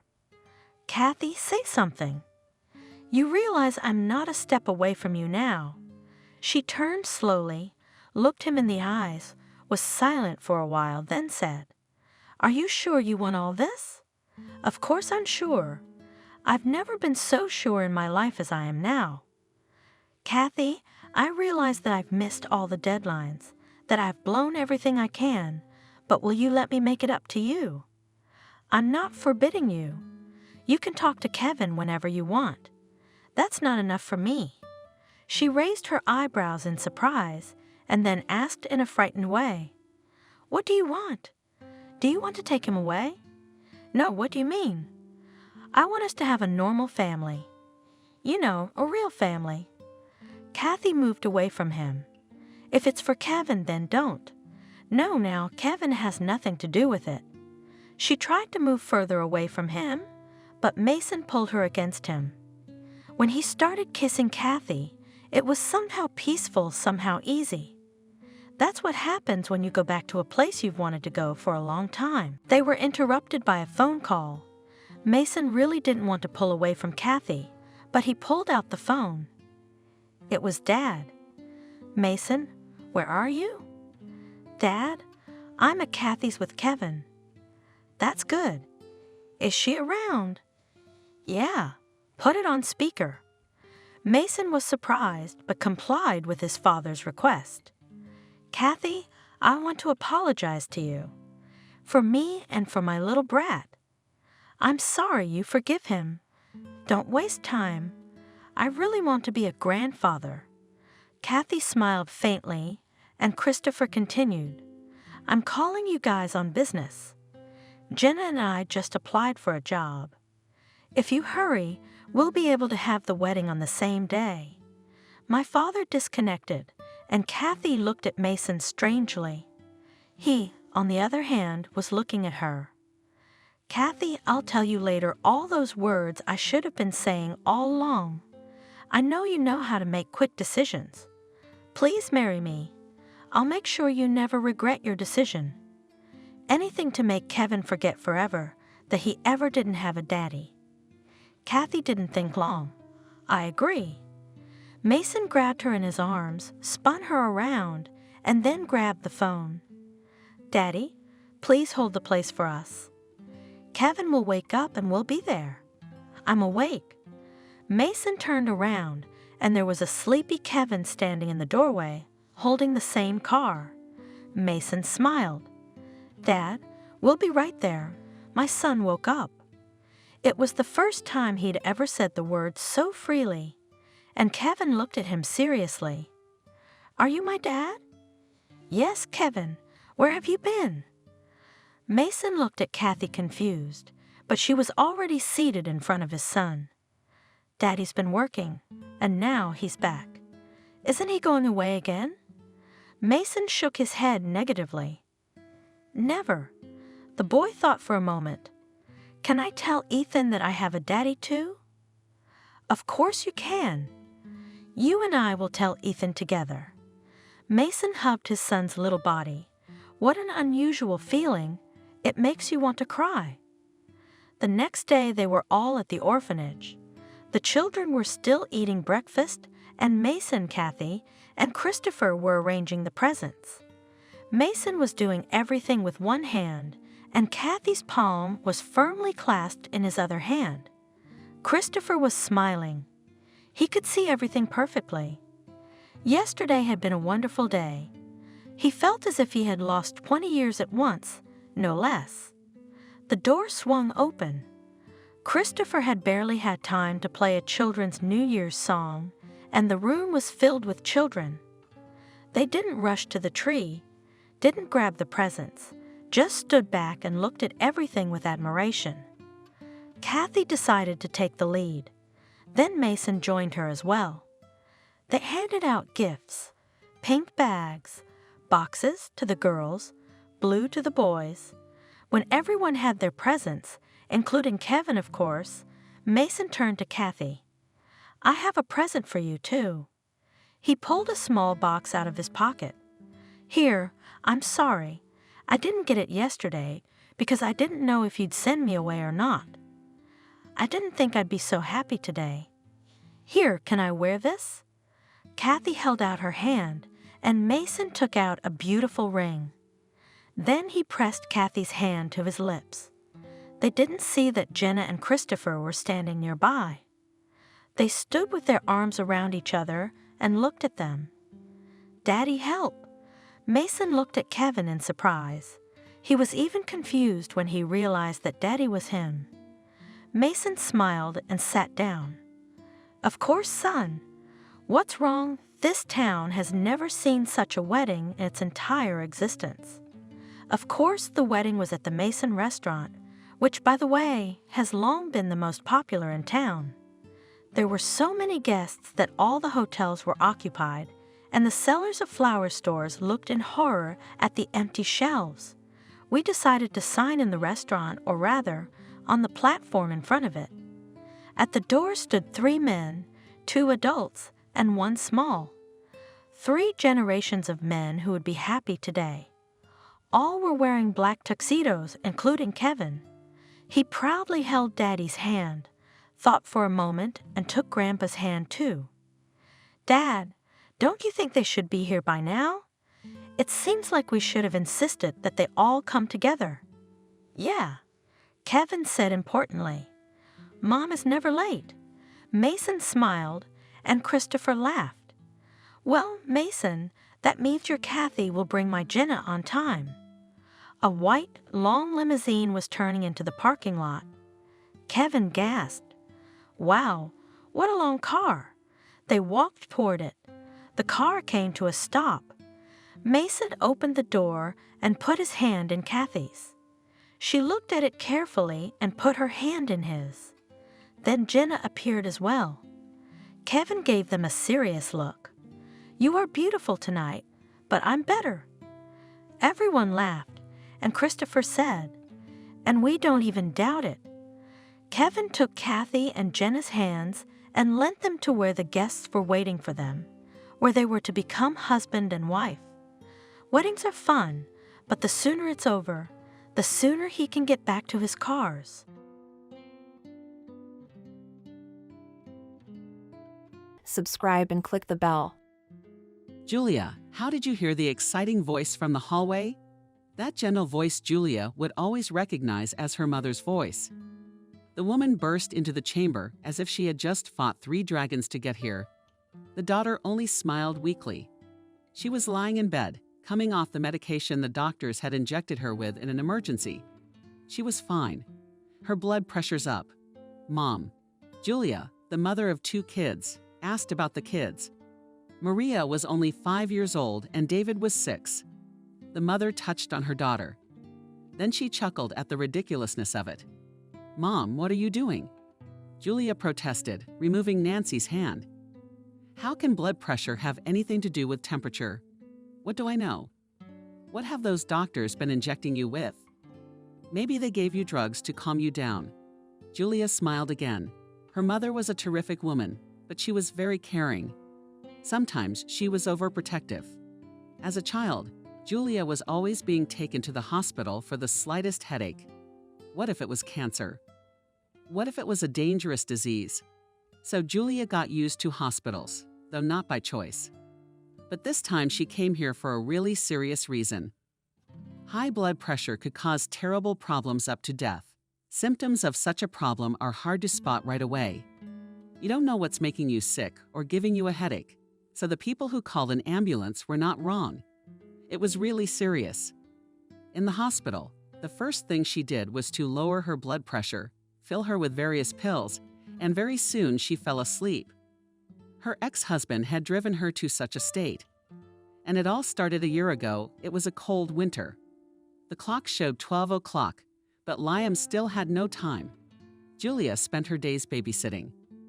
She didn't have time to keep track of her husband's affairs.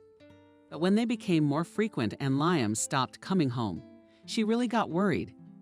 It wasn't their marriage that would suffer first, but the children. And they were still so young. They won't understand why their mom and dad decided not to love each other anymore. Although there was no love at all.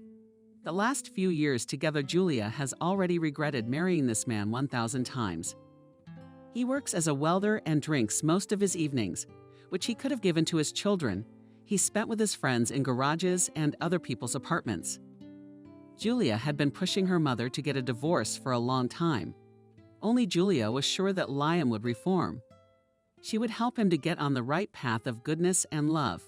But with each passing year, the hope became less and less. Her husband, Liam, was increasingly late for work. That's when she began to suspect something was wrong. Finally, at 2 o'clock a.m., Liam deigned to return. In the hallway, there was some drunken shouting. Then he dropped something at the sound, ran out. Juliet is sleepy, tired. She had spent the whole day with the children and the laundry and cleaning. Today, the little ones were unusually cranky. Ono shouted quietly with a long voice. Julia, children once will be a fool, and you are not ordering me around. Mommy, with nonchalantly replied Liam, taking off his old dirty boots. I am the boss of the house. Liam took off his shoes and went into the bedroom. As he passed his wife, Julia smelled an unfamiliar perfume, but she didn't pay much attention to it. It was too late. It must be her perfume. Or maybe she imagined it, and the strong odor of alcohol interrupted everything. The next day, Julia decided to talk about the situation. More specifically, about her husband's behavior. It's outrageous, she exclaimed. You get somewhere all day long and then declare everything home at 2 o'clock a.m., as if nothing had happened. She burned her hand on a kettle of boiling water and screamed in pain. Mommy, the son was worried. Mommy, you're all right. David wanted to run to help his mother, but he didn't dare because he caught his father's angry look. He gave that poor pancake with such anger, as if he was going to go to war after that. But also, where do you fall? Julia turned to her husband again. He looked at her with the same hateful eyes. It's none of your business. You just have to sit here and watch the kids. Or is that even hard for you? Are children hard, Liam? Of course, I'm always tired, and what are you tired of? The man interrupted her, raising his voice. It was as if these two didn't notice that there were children sitting at the table with them. I'm on this job for a pittance, so you can have something to eat? I take care of our children, and you're ungrateful, screamed Liam, and not even a slap. Julia, I don't want to scare the kids anymore. Didn't even risk it. Maria, sitting at the table, cried, but David remained undeterred. Maybe he wanted to cry too, but tears are for the weak, his friends had told him, and he didn't want to leave his beloved mommy alone. Julia, meanwhile, overcoming the pain from the strong blow, began to soothe her daughter, and then took her in her arms and carried her to the nursery on the way to rock her. Only the 5-year-old boy Liam remained in the kitchen. David was trembling all over. He didn't know what would be done to him. He had never been punished before, but it seemed the time had come. You take liberties like your mama did. You're gonna get it too, only harder. You're a man, aren't you, or are you weak? The boy answered uncertainly. Liam was about to intimidate him with another scary phrase, but Julia reappeared in the kitchen. Her face bore traces of tears, but she held herself proudly. Julia put her hand on her son's shoulder, as if to show that he was under her protection. Sonny, come to Maria, play something, and I have something to discuss with Daddy in a calm, sweet voice, she said. The son looked at his mom, saw her support in her gaze, nodded and ran away, where he was told to go. Julia, on the other hand, sat across from her husband and crossed her arms. "Are you cheating on me?" she concluded, averting her gaze to the lower left corner.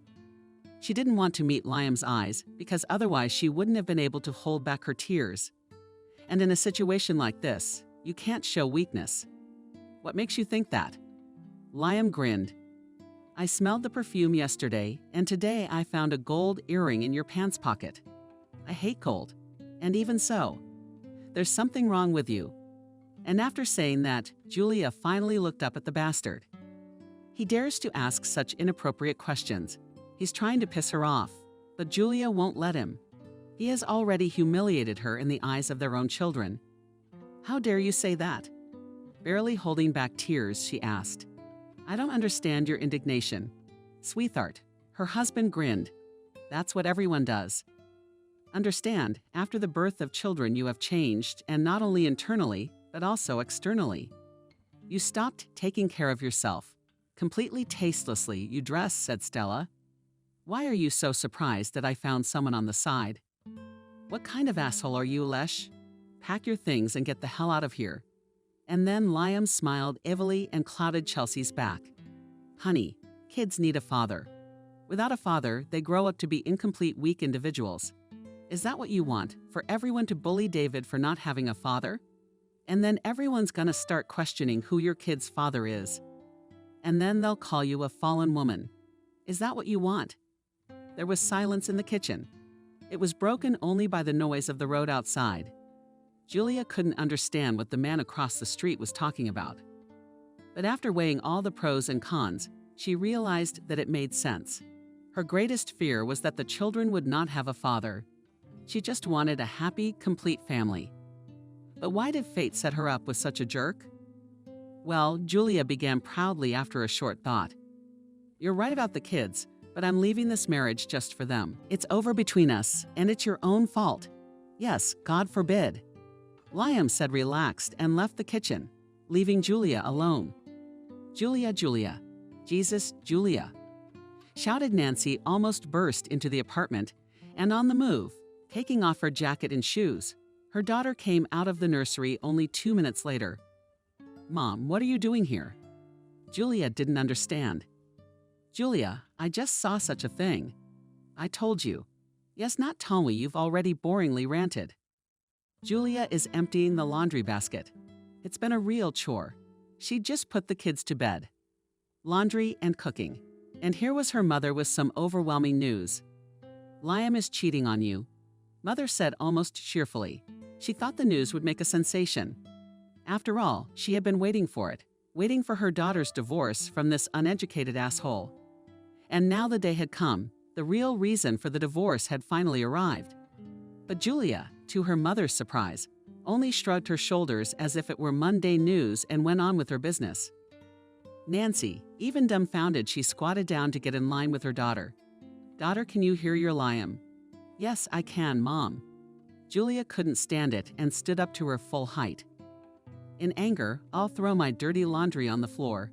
He's cheating on me. You're 2 months too late with that news." "Honey, I don't recognize you," Nancy said. "I don't understand my daughter at all. Your husband is cheating on you, do you hear me? Oh my God, why does it take you so long to realize that? I know why you're still not divorced from him. Because, Mom, I want my children to have a father. You took that happiness away from me. I don't want that for my children. Your father loved another woman. I didn't want to torture myself or you. There would never have been true love in our family if I hadn't gotten divorced. And you're a wimp. Your husband's been cheating on you for 2 months and you put up with it. And takes care of his kids. Shame on you, raising a servant. At least I'm not selfish and take care of my children." Julia screamed. "And my children will have a happy family, like everyone else's happy family. Where's the happiness in that? It's hypocrisy. He's an illiterate alcoholic who's not worthy of you. He found a fresher one right after you had kids. He is just like your father, make no mistake, you will regret it. My only regret is wasting my time talking to you. It was my mistake to be born into your family. I intend to save my own." Nancy almost cried at his daughter's words. This speech was like a dagger thrust into her heart. She slammed the door loudly and left without another word. Julia cried bitterly and helplessly, sinking to the floor. Maria and David ran up to her and tried to calm her mother, but she screamed and cried hysterically, not noticing how she was slowly killing herself and pulling her own children with her. One night, sitting behind and which I found recently, as Liam was making less and less money, Julia saw an advertisement for a dating app on the site. It offered to meet interesting people from her city and perhaps find love. Purely out of curiosity, she registered in the application and started browsing through the profiles. Her attention was attracted by the profile of a young guy about 22 years old. She was only 25. Without children, she could be called a girl in the prime of life, especially if she tidied herself up. So she decided to write to this guy. His name was Kevin. He was very athletically built, wore glasses, and seemed very intellectually advanced. The guy immediately attracted Julia's attention with his out-of-the-box thinking. They got to talking. Kevin turned out to be a programmer. In his free time, he played sports and liked to read. But not a boyfriend, but just a dream, as all relations with her current husband were already ruined. The frustrated young mother decided to try her luck here. They arranged to meet over the weekend. Julia did not tell him that she had children or that she was married. So far, this information could only scare him away. The woman decided not to take any risks. She didn't want to scare away her happiness, which may have been so close. Finally, Saturday night came. Liam had gone out again since the morning. But Julia didn't care anymore. She put the kids to bed, asked her good friend to watch them, did her makeup, and ran to the meeting. March was coming to an end, so Julia took the risk of wearing a red mini dress. It was quite warm outside, though the girl was sure that they would go to some coffee shop. "Oh, you'll see me right away. I'm wearing a bright blue jacket. No one else has one," Julia joked into the phone. "I can see you. See your hand up," Kevin replied. And indeed, in front of Julia stood a guy in a beautiful black coat and glasses. They walked towards each other. "Shall we go to the cafe?" Julia nodded happily without a second's pause. She could feel like a young, carefree girl again. When she was a student, she had never had a shortage of boyfriends. That was probably why her mother had been so terribly anti-Liam. After all, among all the smart, beautiful, and rich, she chose the complete opposite. But at the time it seemed to her that this was love. "Now I'm actively engaged in programming, finishing the last courses." "Hey, bar work," joked Kevin. "And salad." "What bar? Are you kidding? Programmers are in great need right now. You're gonna get a job easy. You'd be hired by any company." Julia supported him. "What's your education? I thought you said you were 3 years older. I'm sure you've already graduated." Yes, Julia was a little embarrassed. She didn't finish her studies thanks to Liam either.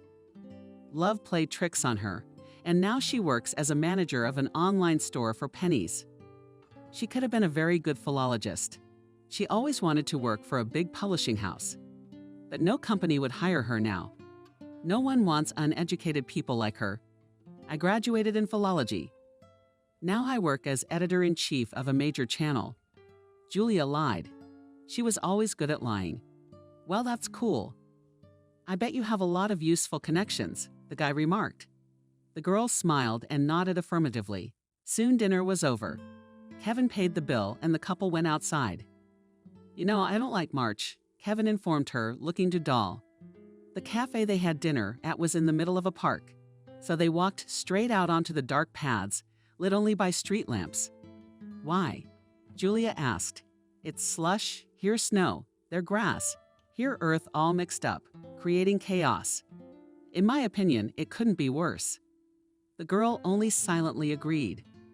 They walked down the dark alleys, holding hands like a real couple. Julia felt like a teenager from her first crush. It was such a tender and romantic evening. Suddenly, some kind of crackling sound was heard from behind the bushes. Julia visibly tensed up. "Don't be afraid." It was probably a stray dog, and they often pick up scraps here. Kevin reassured her. It had better be a dog or even a wolf, but not the one they saw a second later. An angry man ran out into the road. He was clearly drunk and very aggressive. This stranger pounced on Kostya. beating him off his feet. He began to beat the poor guy, and he could not even respond because this huge carcass literally crushed him with its superior weight. Julia started screaming. Fortunately, they were not far from the cafe, and the guards and staff came running to the screams. They did something to stop the fight. A massacre of fighting guys. Kevin's face was covered in blood. But when Julia looked at the face of the madman who had attacked them, she was speechless. "Liam," she exclaimed. "You know him?" Kevin marveled, stopping the blood with the cold press the cafe guard offered him. "I don't," Julia hesitated, but Liam answered for her. Her husband claimed to be a drunk. "We also have 2 children, Julia." "Who's that? What is he saying?" Kevin became more and more amazed. But she didn't answer anything. Julia just looked at her husband with a panicked head. They were taken to the station. Kevin didn't bother to write a statement, and by 3 o'clock in the morning, they were all released to write a ticket for disorderly conduct. As soon as they arrived home, Liam literally jumped on her, slapped her, then took her by the ear and led her to the bedroom. Julia screamed and pleaded for help, but no one heard her. The neighbors wouldn't come here for any reason. Luckily, at least the kids weren't awake. Or maybe they were just afraid to come out of their room, hearing their parents arguing and fighting again. "Please let me go, I'm hurt." Julia was crying. "You shouldn't have been out in the open." At her mother's screams, David came running. He tried to grab onto his father and push him away from his mother. He got a blunt elbow and flew to the corner and immediately lost consciousness. David screamed at Julia, choking back tears. "Liam, please, I beg you." But it was as if Liam didn't hear. He then sat on the edge of the bed and soon passed out. Julia, on the other hand, stayed up all night. The first thing she did was rush over to David and touch his pulse alive. This boy, her son, he is so brave in his small years. A huge bruise had formed on his body near his rib cage. "Mommy is just a baby, son." Sunshine Mine affectionately told him mother to calm him down. "His ribs don't seem to be broken." Then she waved a special ointment to make the hematoma dissolve faster. That night became crucial. Julia realized she couldn't go on like this. Many innocent people had been hurt today. Now it was not just her. The very next day, Julia called her mother, apologized for her past actions, and asked for help. Of course, Nancy didn't refuse her. While Liam slept. After yesterday, Nancy took Julia's children to her village. Julia cried and realized that the psychotrauma she had received would stay with them forever. But the most important thing now was to get them away from this tyrant. "What about you, sweetheart?" Nancy asked excitedly, picking up David and Maria. "Are you going to stay with that despot?" "No, of course not. I'm going to go to the police right now and record the beatings. That way the court will accept the divorce case faster." Julia replied, "I hope we'll get a criminal record." Suddenly, they heard the bed creak. It came from the bedroom. Liam was waking up. But that was it, Julia said in a whisper, and they left the apartment together with their mother. Julia kissed the children and Nancy goodbye, put them in the car, and drove away. She called a cab and drove to the nearest police station. "Hello, where can I file a domestic violence report here?" asked Julia at the door. She didn't hide her bruises and scratches. Everyone in the station was rather indifferent to such a statement. They had all seen a lot of things over the years. Only one young guy, not even in uniform, who was probably just practicing here, seemed a little shocked. "Come this way, please," calmly said a full-length low woman, coming out of the office that was located to the right of the reception desk. "Do you need medical attention now?" she asked thoughtfully. "No, thank you. I just want to write a statement and start the trial," Julia replied. "For now, you can only write a statement. It will be considered within a week. Do you have a safe place to hide from domestic violence?" Julia thought for a moment and nodded affirmatively. Of course, she would also go to her mother, and it was really dangerous for the children to stay here after everything that had happened. She filled out all the documents, went through a lot of formalities, and finally, the application was created. Then she was photographed from different angles, recording the beatings she received. Julia did not forget to mention her child, who also had a hard time. She was assured that she would consider the application as soon as possible. The girl left the office and opened her cell phone. There were 10 missed calls from Liam, but Julia was not going to answer any of them. He would pay for everything he had done. Phase 1 was over. Now she was going to go to the grocery store, buy something for the road, take the bus leaving from the bus station, and ride to the village in peace. The plan worked like a Swiss watch, until Julia walked away from the ticket office where she bought her bus ticket. That's when she came face to face with her enemy. "Where have you been?" monotonously asked a male bass. "If you don't get away from me, I'll scream." "Only now you won't get off with just one fine," Julia warned him.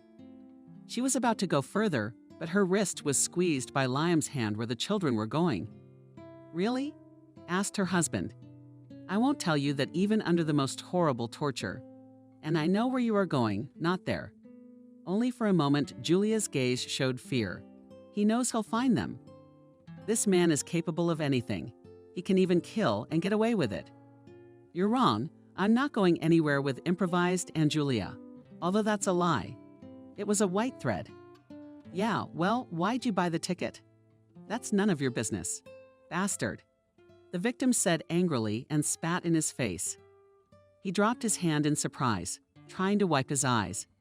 He was already full of anger and rage, and probably wanted to hit Julia again. But there was no sign of her. Ran out into the station building. The girl urgently dialed her mother's number. "Julia, darling, what are you doing?" asked Nancy. "Mom, how long do you have to go?" Julia asked excitedly.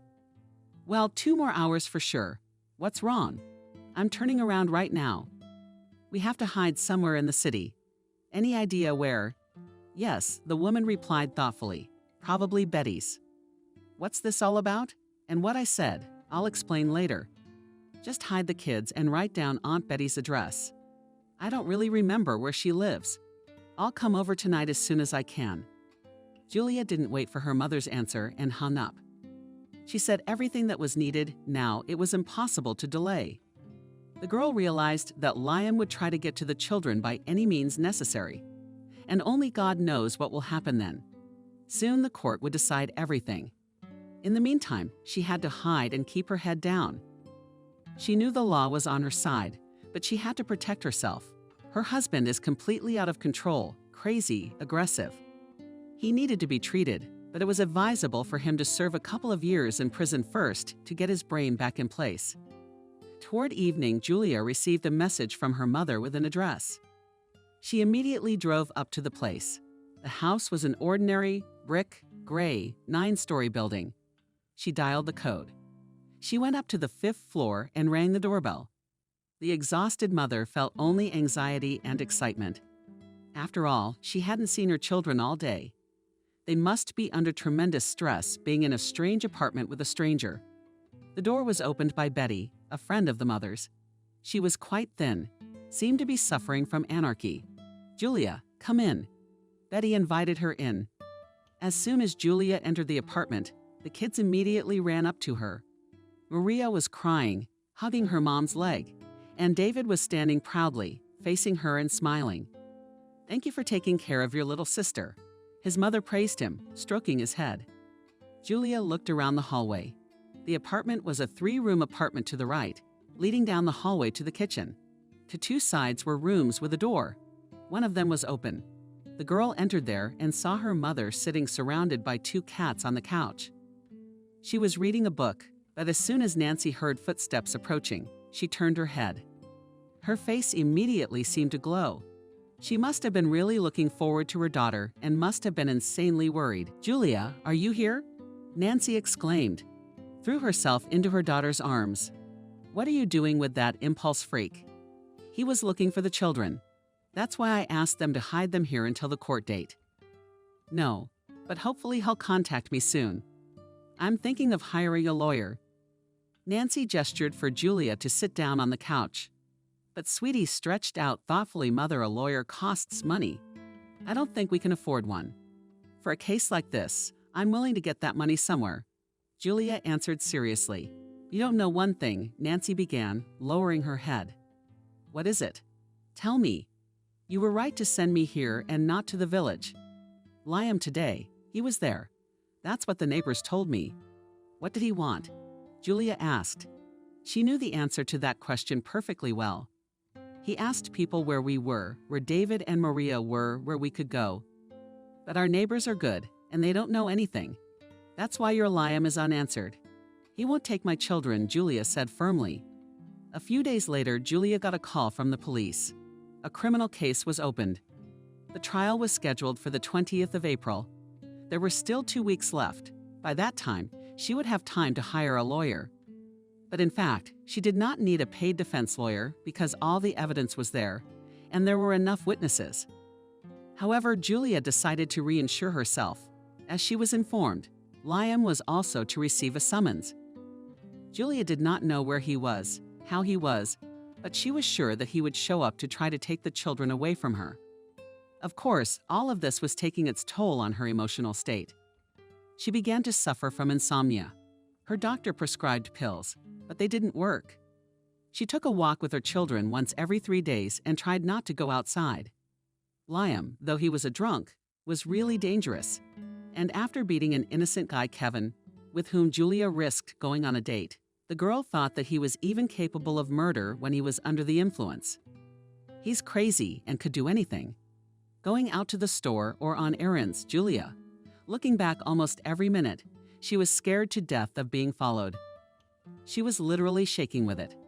However, these 2 weeks passed quietly. There were no attacks or threats. But each day pressed Julia more and more. Because of the stress, she didn't eat much. She stopped eating and stopped looking after herself. Sometimes she couldn't even bring herself to brush her teeth 3 days in a row. More and more often she slept in the middle of the day and couldn't wake up for a long time. This whole state was very similar to the beginning of depression. And now, finally, the crucial day of the trial had arrived. And it should happen that on this fateful and decisive day our plaintiff slept. She could not sleep all night, thinking about what we'll say and how to behave, and fell asleep only in the morning. When Julia got up and looked at the clock, her soul sank into the heels. Sweat broke out on her face and her heart raced. As she stood in someone else's bedroom, wearing an old stretchy t-shirt, the trial was already half an hour away from starting. Julia threw on her shirt and black pants in a panic, and surveying her, ran outside and hailed a cab. Her hands were shaking from overexertion, her lips trembling. She knew the judge wouldn't wait for her. The session had started on time, if it wasn't already over.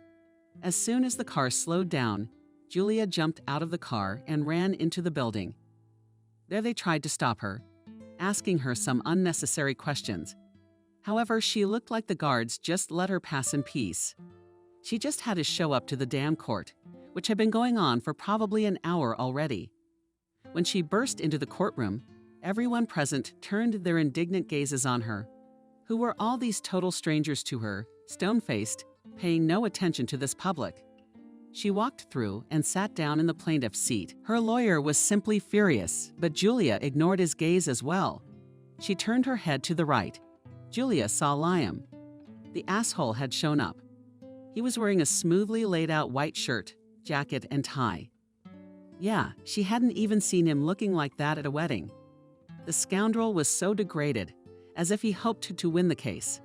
But another thing struck her more. There was a man sitting next to Liam.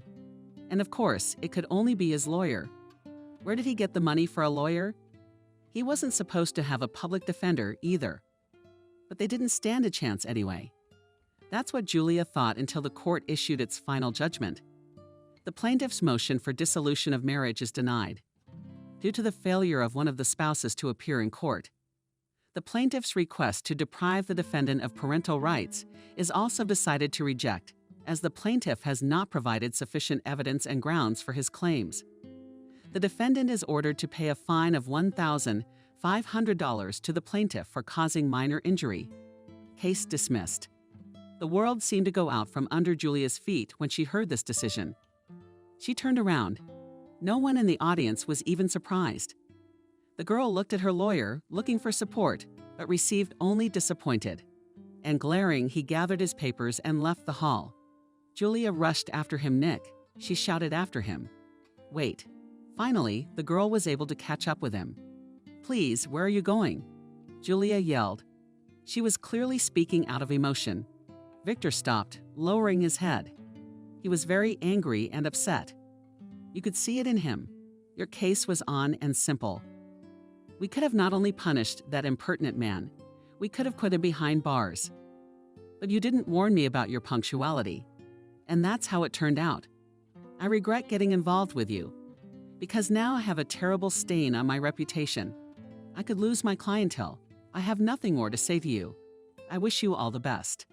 The lawyer said angrily and moved forward to the exit again. Julia remained standing outside the courtroom. She could not believe that her own mistake had played a cruel joke on her. Suddenly, she felt very sick.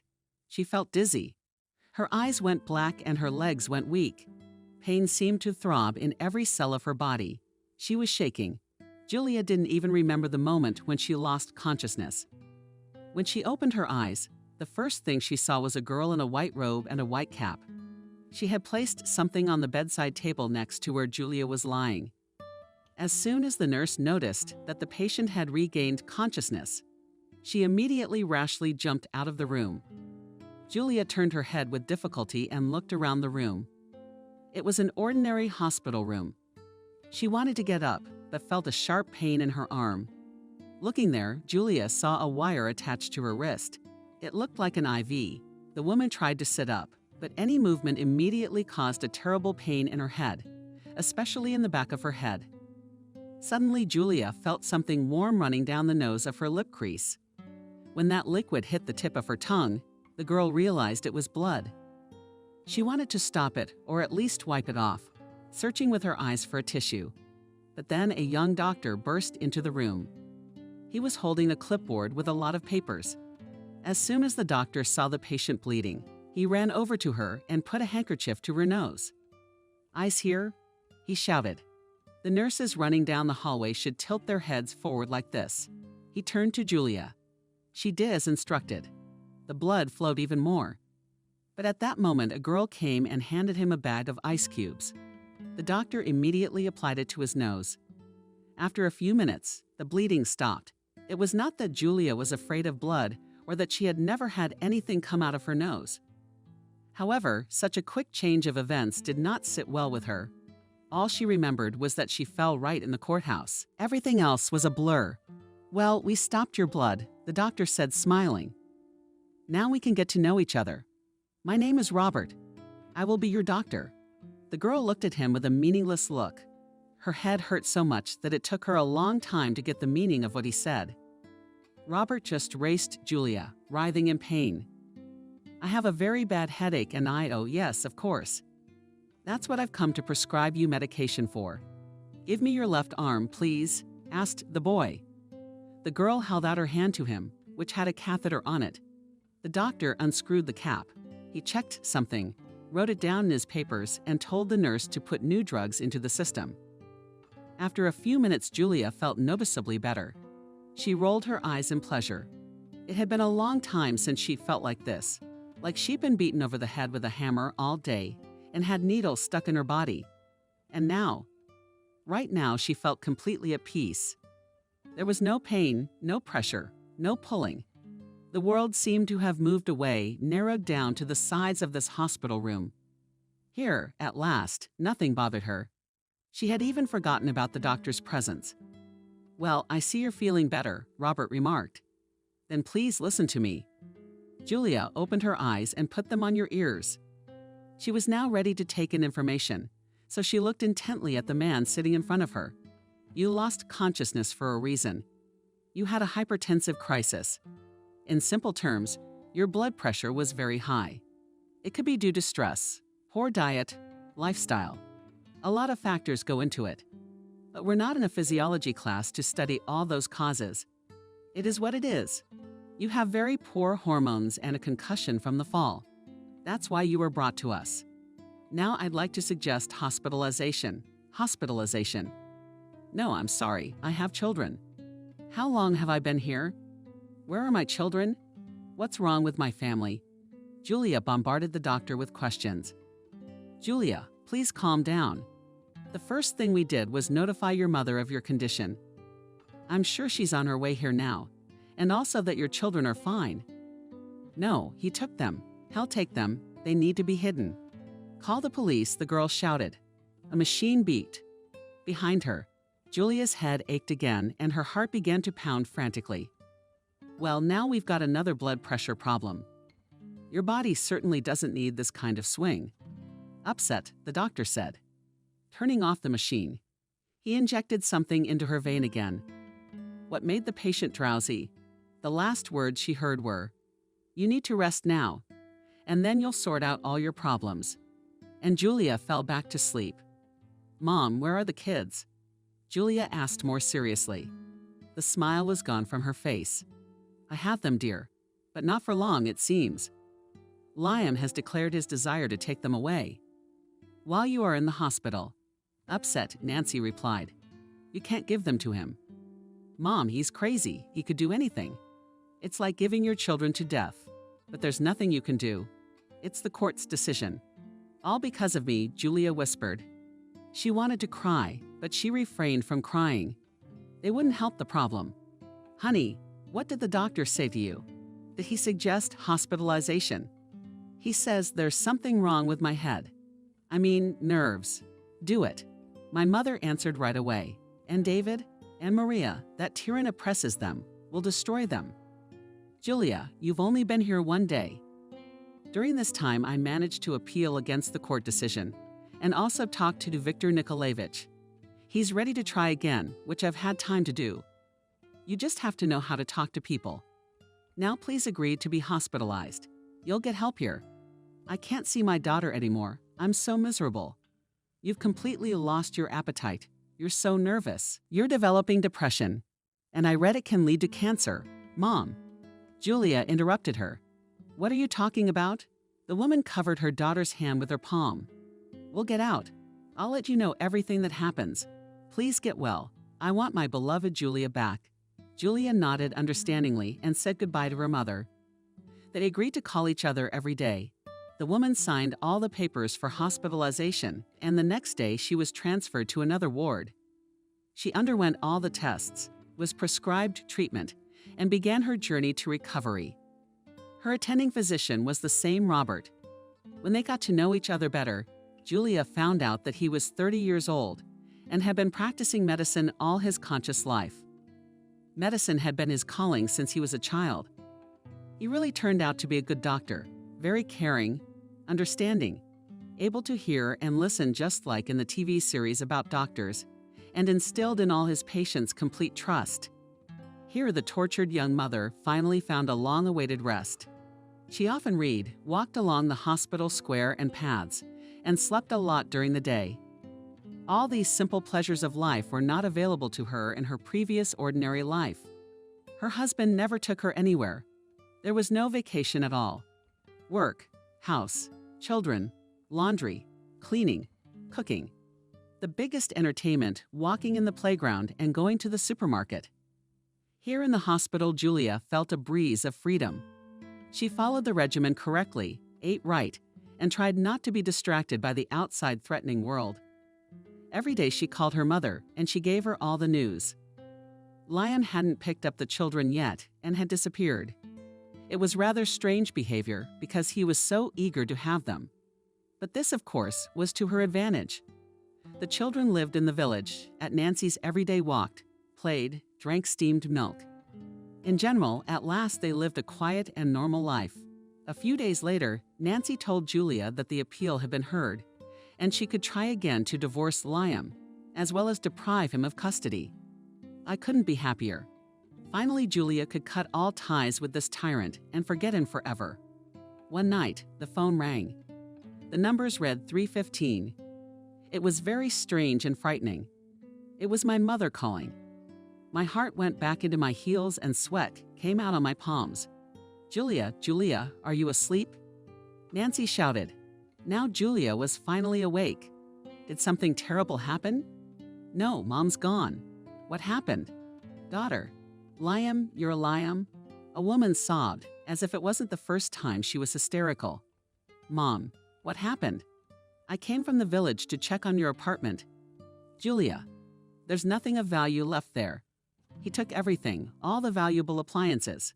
Your jewelry, gold, even my mother's precious bracelet is gone. Oh my God, Julia whispered in horror. But baby, that's not the worst of it, cried the woman. He somehow got into the bank under your name and took all the savings from the cards. We're completely destitute now. We have no money. The pension won't cover all the expenses, taxes, food, clothes. Now I'm asking the neighbors. This asshole has robbed us of everything. This news was the end of Julia.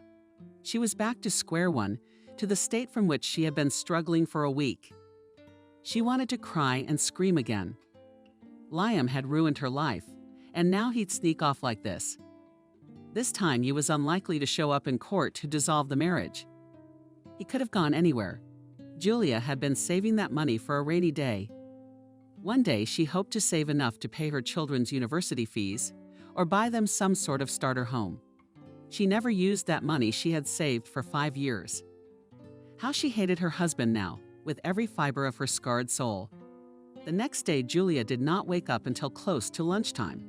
She didn't even remember the nurse coming in early in the morning with the injections. In fact, she didn't feel like waking up at all. The staff seemed to notice. An hour later, Robert visited her.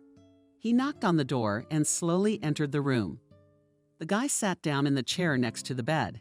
Julia, are you all right? He was concerned. The girl gave him an indifferent look and then nodded affirmatively. You didn't wake up as usual today, and you don't look so good. Everyone has bad days, Julia said quietly and sank back into the pillow. I don't deny it, but the same can't be said for you. Your emotional state has gotten much better over the past week, and the physical has picked up as well. My husband stole all my money, all my valuables, and left me and my children in poverty. Julia blurted out angrily, as if this caring doctor was guilty of something. The doctor was stunned by this information. He was silent for a few minutes, and then said quietly, I'm sorry. Julia looked at him and smiled in annoyance, and then burst out laughing hysterically. The whole thing resembled a scene from a horror movie. After all, the situation was definitely not humorous, and laughter had no place here. But the experienced doctor knew how to react. Julia, let me take you for a walk, he suggested. Are you at work, Robert? Julia replied indifferently, having finished laughing. Your patients are waiting for you. It's my job to help my patients. You need help now, so I suggest you take a walk, the doctor repeated insistently and firmly. Julia raised her eyebrows as if to show that she didn't care where they took her. She got out of bed, walked over to the nightstand, and pulled out her jeans and rug. Then pulled off her pajamas right in front of Robert Romanovich, which made him embarrassed and look away. He hadn't expected this patient to change clothes so unceremoniously in front of him. I'm ready, Julia said, standing up as still as a soldier. The doctor only smiled, understanding her behavior, and gestured to leave the room. The hospital grounds were quite large. There were many smart corners, cozy benches, small squares. It was a pleasure to walk around, and Julia was really taking advantage of it until she found out about Liam's recent actions. So how exactly will you help me? Julia asked when they had walked a few meters. Robert was walking in step with her, but he was much taller, so she couldn't see the expression on his face. First, pretend I'm your friend, he said. She did. So Julia, tell me everything in order. What happened? And if I may, the backstory, Robert said in a more relaxed voice. And Julia, without expecting it, told him the whole story. She even liked that someone was interested in her problems, even though it was only her doctor. But now he was really good at playing the role of a true friend. So you still have a husband on your papers? Robert clarified. Yes, that's right. The situation is, shall we say, complicated, or I wouldn't be here.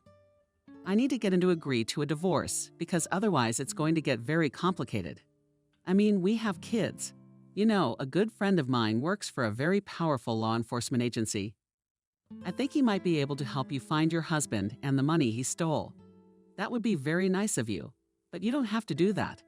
After all, I am your friend now, not your attending physician, and I am ready to help you.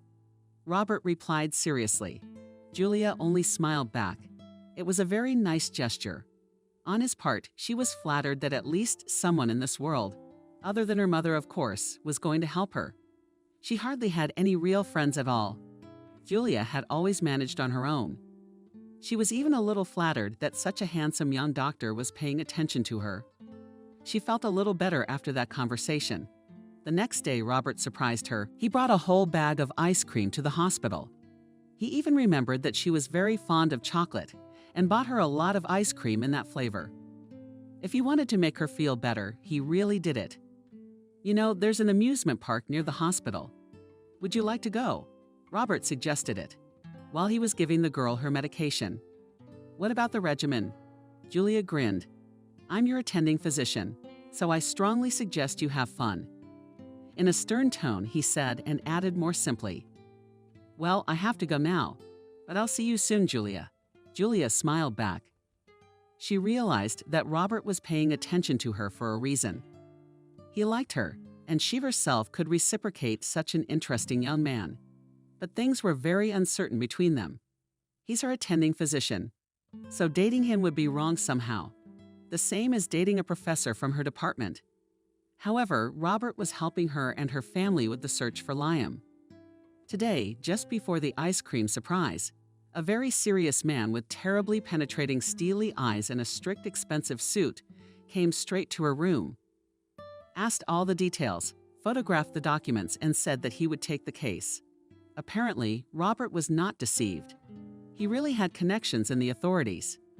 Julia felt that this time things were getting better, and her health was also returning. Soon Julia was discharged.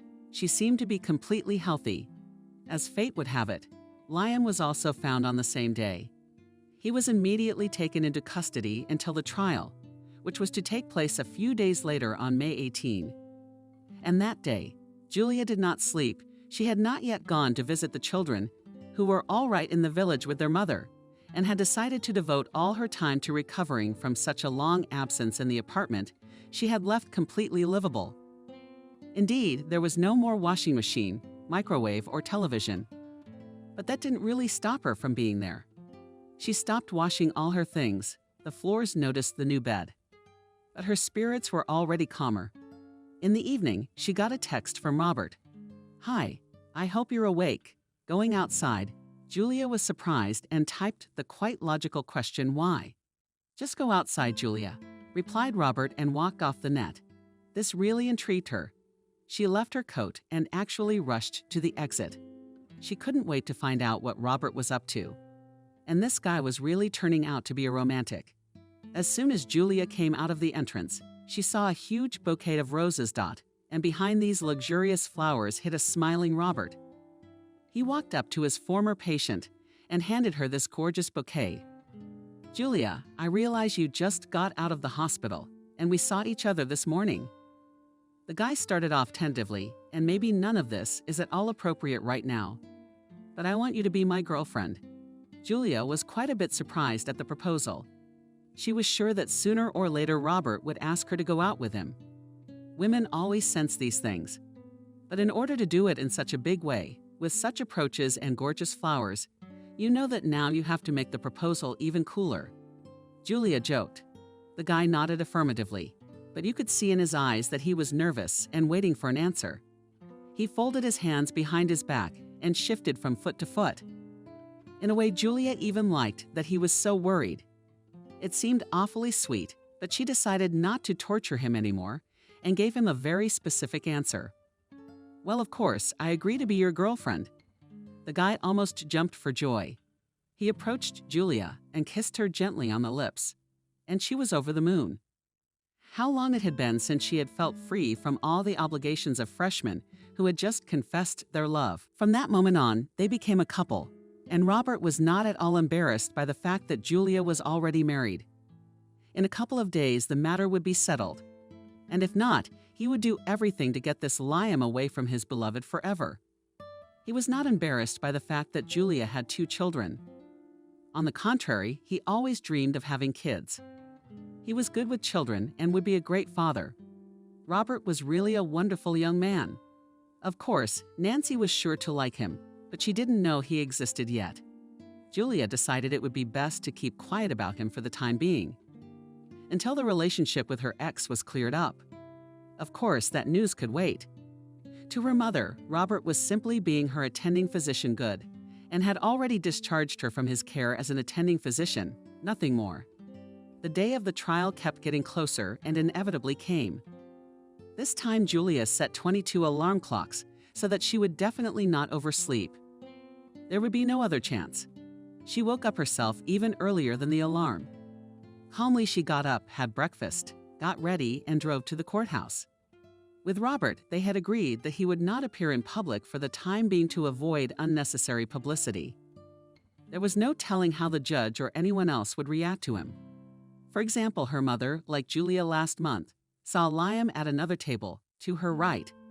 Only this time he was in handcuffs. And today he looked tired, angry, and doomed.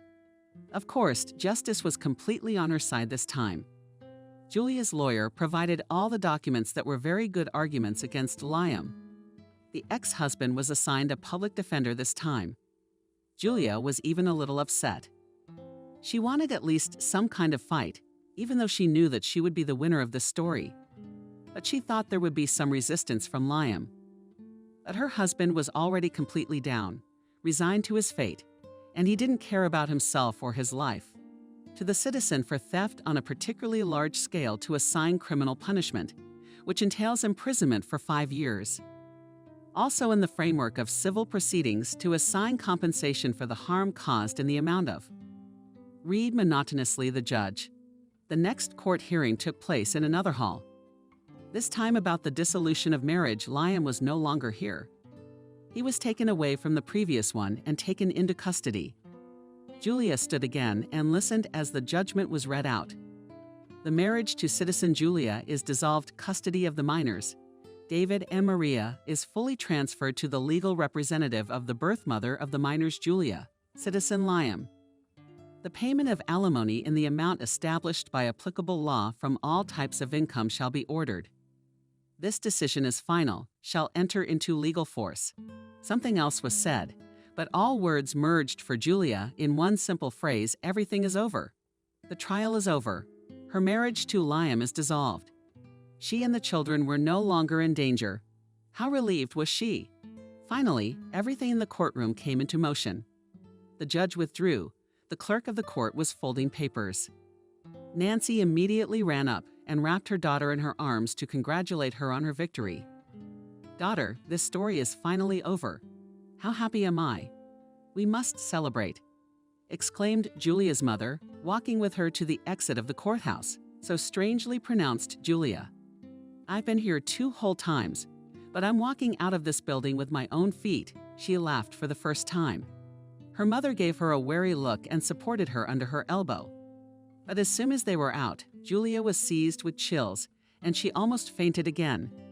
At the bottom of the stairs, where the high steps ended, stood Robert, again with a huge bouquet of roses. Nancy immediately looked questioningly at her daughter, and Julia stood in complete shock at what was happening. Joy, bewilderment, and even anger mingled in her. They had agreed not to tell anyone about their relationship, but Robert had made up his mind for everyone.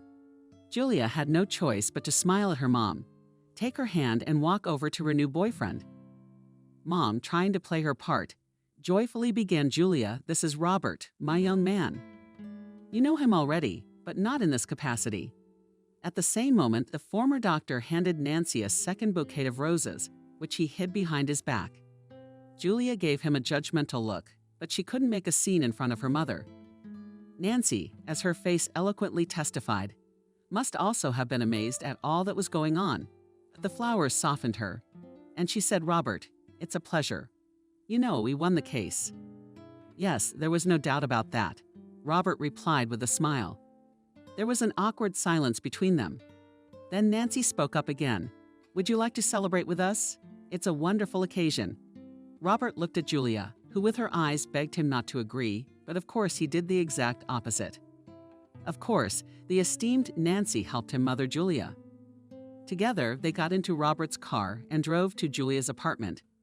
While the children were being watched by Nancy's friend Betty, the adults were preparing a holiday dinner.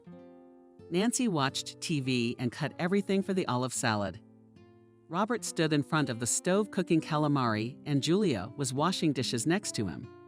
"I still can't understand why you did that," Julia whispered to Nikolai. "Did what nonchalantly?" He interrogated, tasting it. "Is the water salty enough?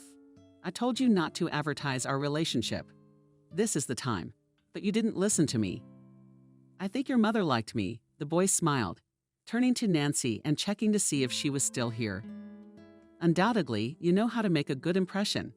But you completely ignored my request. My mother wasn't prepared for this. She's been under so much pressure over the last month. And the last thing she wants to know is that I'm having an affair with my own doctor." "Oh, you say that like you're 17 years old." Julia decided not to continue this argument. She was still hurt that her request was simply ignored. "To what you are to each other," Nancy toasted, and everyone clinked glasses. Already relaxed and happy, Robert and Julia kissed. Now she was determined to forget her silly childhood grudge. Robert had done everything very nicely, and the introduction to his mother had really succeeded. "And let me ask you," Robert turned to Julia, "when did they end up in the bedroom? Where is your father? What's wrong with him?" Julia looked at the boy, upset and depressed. This was clearly not the best topic of discussion. But since he was interested in all the details of her life, it obviously meant something. An indifferent person wouldn't ask such things. Though maybe it was a matter of some alcohol consumption, whatever it was, Julia still wanted to share the story. "He died a short death," the girl reported. "A car accident?" Robert guessed. Julia replied indifferently. "Listen, I have a headache. Let's go to bed." Finally, Julia could sleep normally, without any bad backward thoughts. A week later, Robert asked Julia to go away. It was already summer at the country house. The kids could frolic in nature, and they could take a break from the hustle and bustle of the city. Julia immediately accepted this wonderful offer. Nancy, on the other hand, decided to return to her village. In a couple of days, all the things were packed, and the couple went on their long-awaited vacation. The trip took 3 hours, but it was a lot of fun.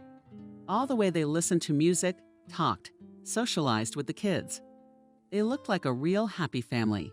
The house turned out to be quite large, 2 floors, 5 bedrooms, a great plot, and across the street upon there was a vegetable garden, and beds of flowers over which butterflies and buzzing. Bees.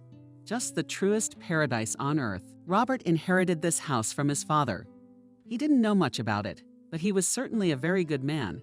Otherwise, he wouldn't have been able to create such a lovely place. Julia had never felt such pleasure in living with someone else. Comparing Liam to Robert, she concluded that they were as different as heaven and earth. "Sweetheart, I suggest we go on a picnic. There's a nice lake nearby where there's hardly anyone around. Let's take David and Maria and have a rest ourselves," said Robert, looking into the bedroom to his beloved, who was brushing her hair. Julia agreed. They packed the necessary things, took a ball for the children and badminton for themselves, and drove to the lake. The area was indeed very beautiful, exactly as Robert had described it. Peace, nature, silence, grace. Julia felt like she was in paradise. The children were dancing by the shore, and Julia was enjoying the sun and trying to get an even tan. Suddenly a thought occurred to her. "You're going back to work next week, so the children and I have to leave too." Robert thought for a moment and then answered, "No, of course you can stay here. It's only a couple hours by train, so I can come back here every day." Great, Julia was pleased. "Then I'll do the cleaning, and you can't clean with me. I'm taking a vacation now, and then I want to start running the household. Since you're the one who works here, I'll be in charge of the house in a fair way." A week went by as planned. Robert left for work first thing in the morning. Julia fed the children and sent them for a walk to the daycare center. She could watch them from the window, so she didn't worry about their safety. She decided to start cleaning first on the first floor and then go higher. She washed all the dishes, made dinner, scrubbed the floors by the window, and threw out the trash. The kitchen shone like new. The second floor proved easier to clean than the first. There were no greasy surfaces, so she just dusted and washed the windows. Julia was about to finish cleaning up, but then she saw the attics and doors right in the ceiling of the small hallway. She pulled on the handle and the door fell off almost over her head. The bottom staircase popped out at her. How could she not have noticed the attic here before? Robert had never mentioned it. Julia decided to look in there and see what was in there to her disappointment. Nothing interesting. She didn't find any dust. Lots of dust, cobwebs, and dirt. It was a very cozy place. If it were cleaned up, you could read. It was rainy in the evenings and the rain would pound on the window. But Julia decided not to touch the attic yet. She had to ask Robert's permission in case it was a family place of power and the souls of dead relatives nested there. And this attic could not be opened at all. In general, Julia decided to wait for the consent of her young man, who was the owner of the house, at dinner. The impromptu family sat in the kitchen and talked. David, all ears, were buzzing about school because in September he was to go to the first grade. The boy was very worried about it and almost every day asked questions about studies in school. Was it difficult? Would he learn everything there? Julia was tired of answering these questions 10 times, so she just forced him to eat, saying sternly, "When I eat, I am deaf and dumb." Sweet Julia, having had another salad all day, wanted to ask you, what is that attic you have upstairs? Robert was a little surprised that such an abandoned room was discovered by zealous cleaners. No one's ever been up there. 100 years of dust and cobwebs, I guessed, she replied. I noticed that, oddly enough, and it can be cleaned up, Robert marveled. Well, I mean clean it up, Julia explained, laughing merrily. Oh yes, of course. I'm sure you'll find a lot of junk that belongs in a dumpster or a flea market, so I'm all for it. He smiled. But watch out, don't take, labor, and wear a mask. Such perennial dust can give you allergies. Carefully added the good doctor. On this, they came to an agreement. The next day, Julia was well prepared, armed with mops, gloves, disposable masks, and huge buckets of water. There was a whole lot of work to be done. First, they had to remove all the cobwebs and free the attic from the dust that had been lying there for years. From time to time, she was distracted by children, cooking, and other household chores. So the cleaning took a few days. The first 2 days, she just cleaned the dust and dirt where she could. And on the third day, she started to sort things out. There was an old heavy sled, a broken lampshade, a lot of boxes with yellowed from time food, 100-year-old paper, children's toys. But they were going nowhere, and most of them Julia threw away. Finally, she got to a big sturdy box where she bought various folders, albums, and some ancient documents. The girl decided to open one of them. It turned out to be a family photo album. The photos were full of people she didn't recognize, most likely Robert's relatives. She did not study the face of each person, as there were a whole bunch of photos and almost all of them were joint. She decided to flip through the album. When would there be time? And shoved it back into the box. Finally, she had taken her cleaning to its logical conclusion. Now it was safe to be here without fear of bumping into a rusty nail or breathing in allergic dust. Julia opened the attic window to ventilate and climbed down from the attic. It was time to feed the children. Robert would be home from work soon. The clock was already showing 10:00 p.m. But Robert still wasn't home. Julia began to worry. The children had been in bed for a long time and were having sweet dreams. Outside, a thunderstorm was brewing.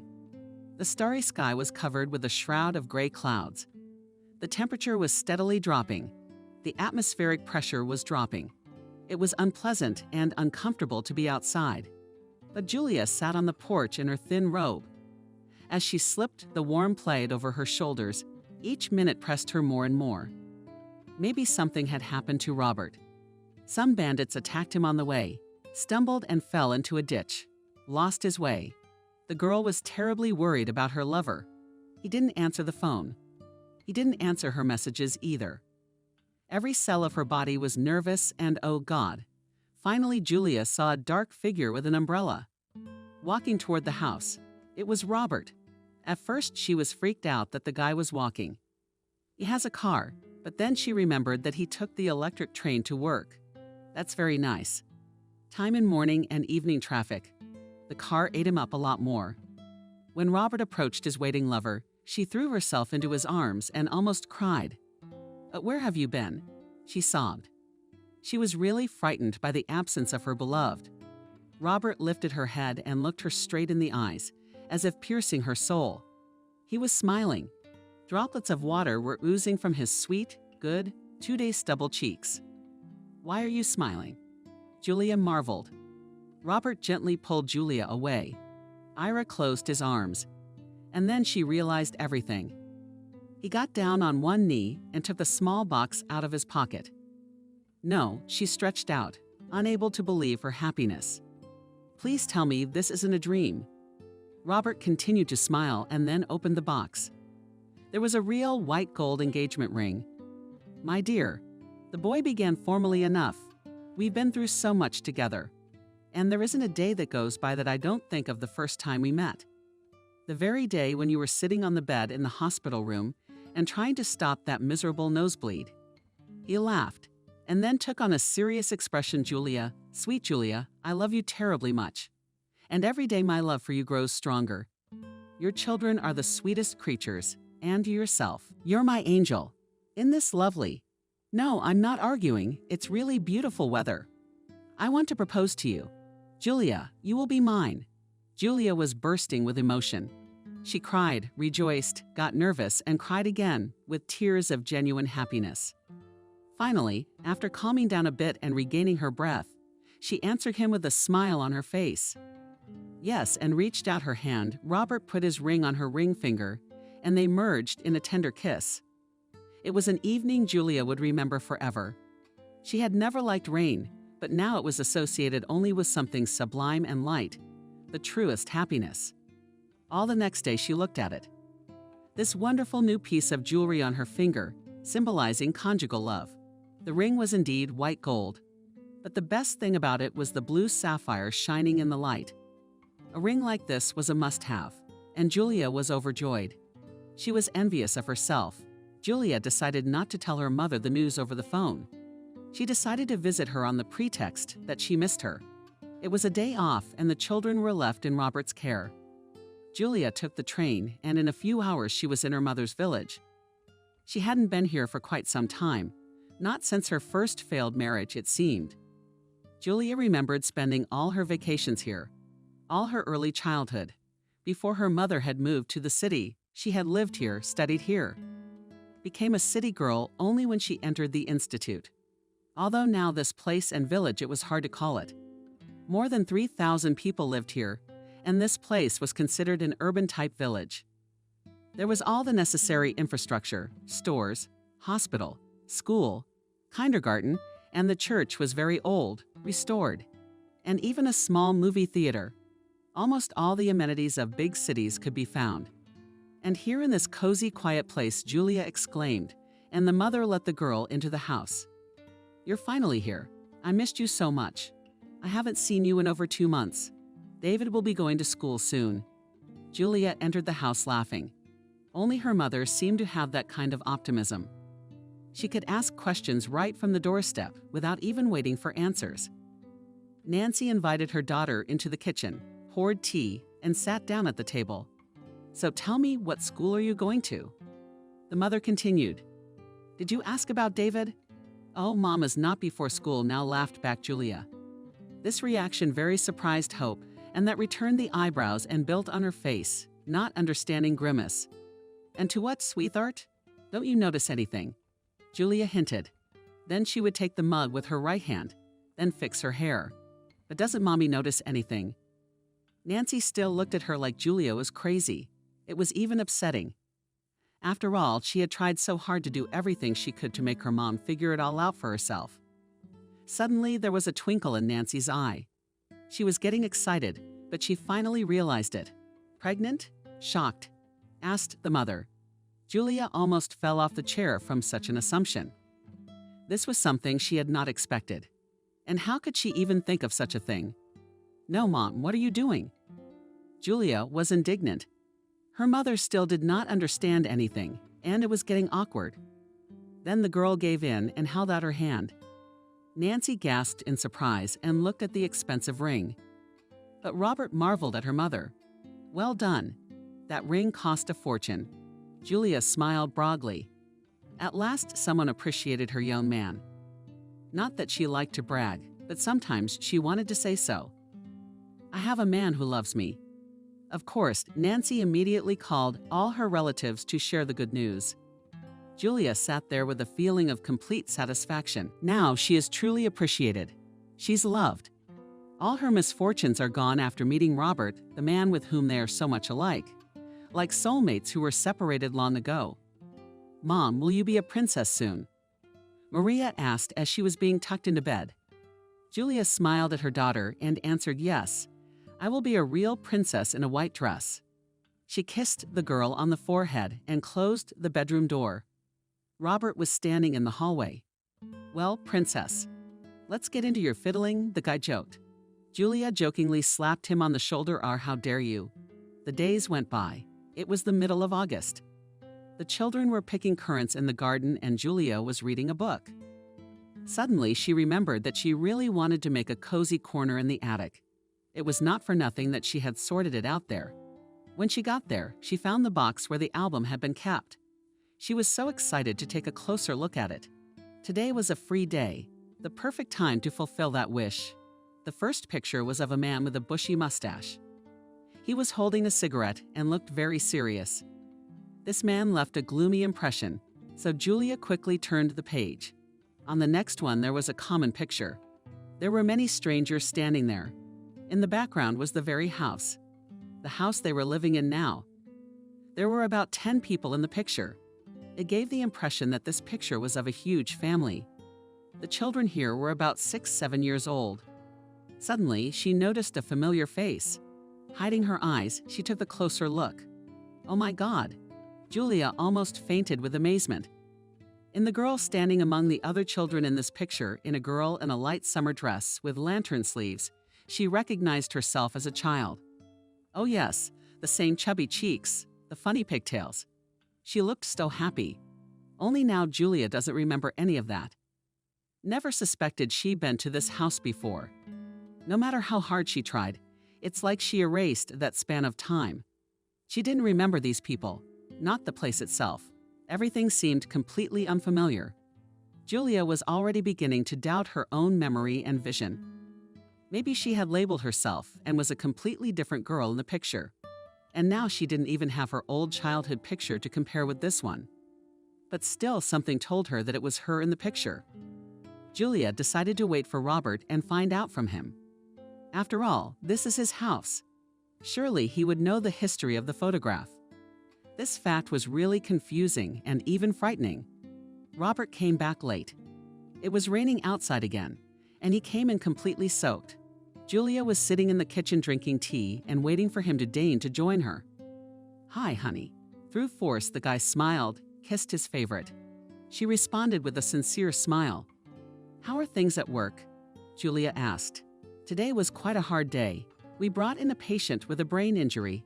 All day long they have been trying to get her out. Robert replied in a tired voice.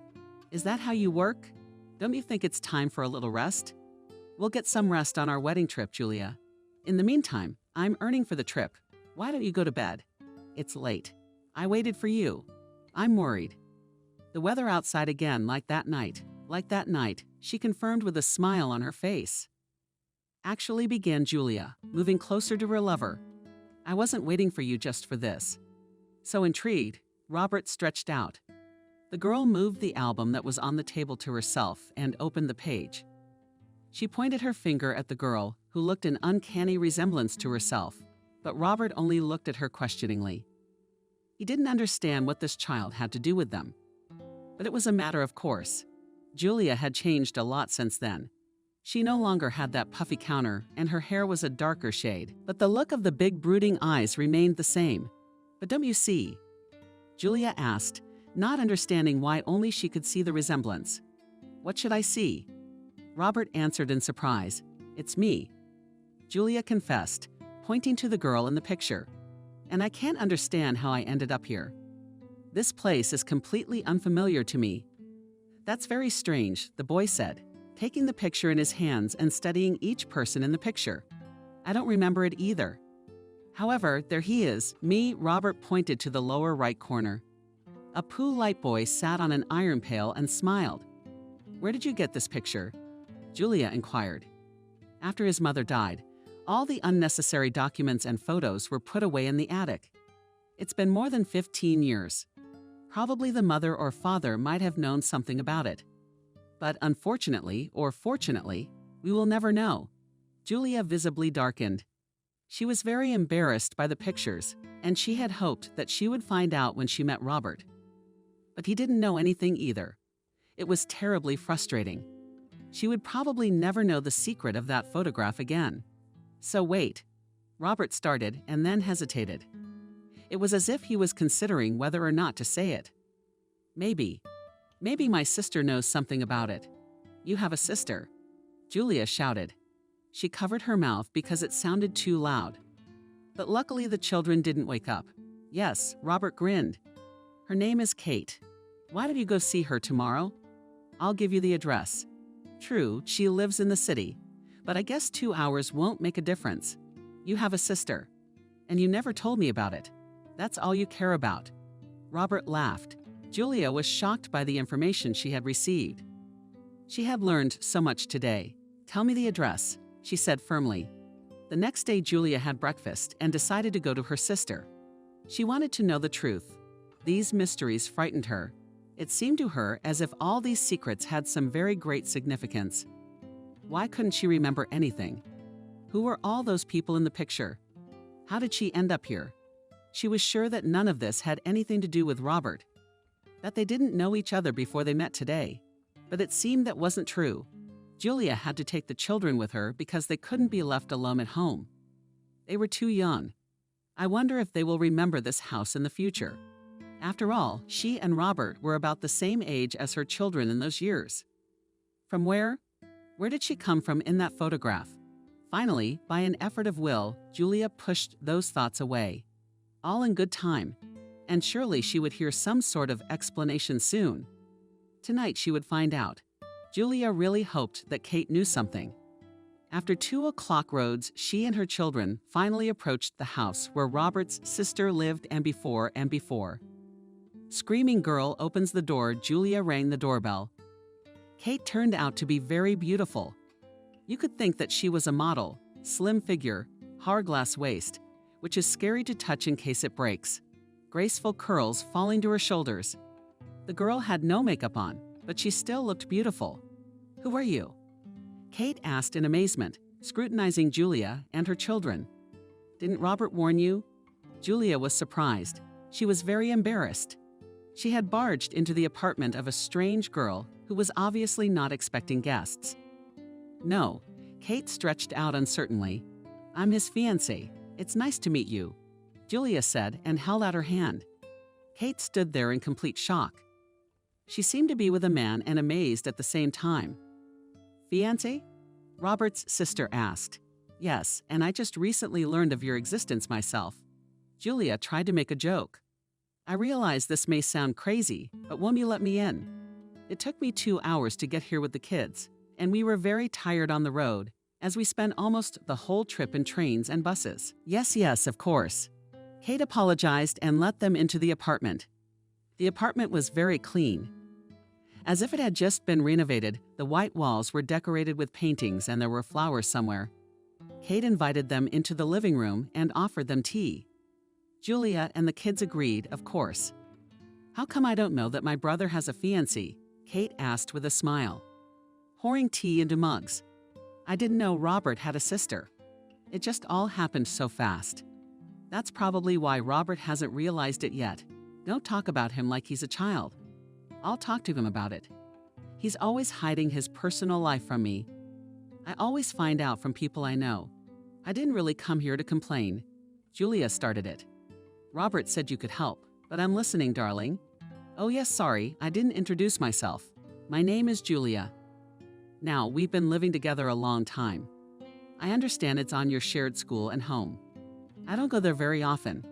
It's mostly where my brother lives. Kate noticed this summer. I decided to clean it up. Julia continued. And in the attic, I found an interesting picture.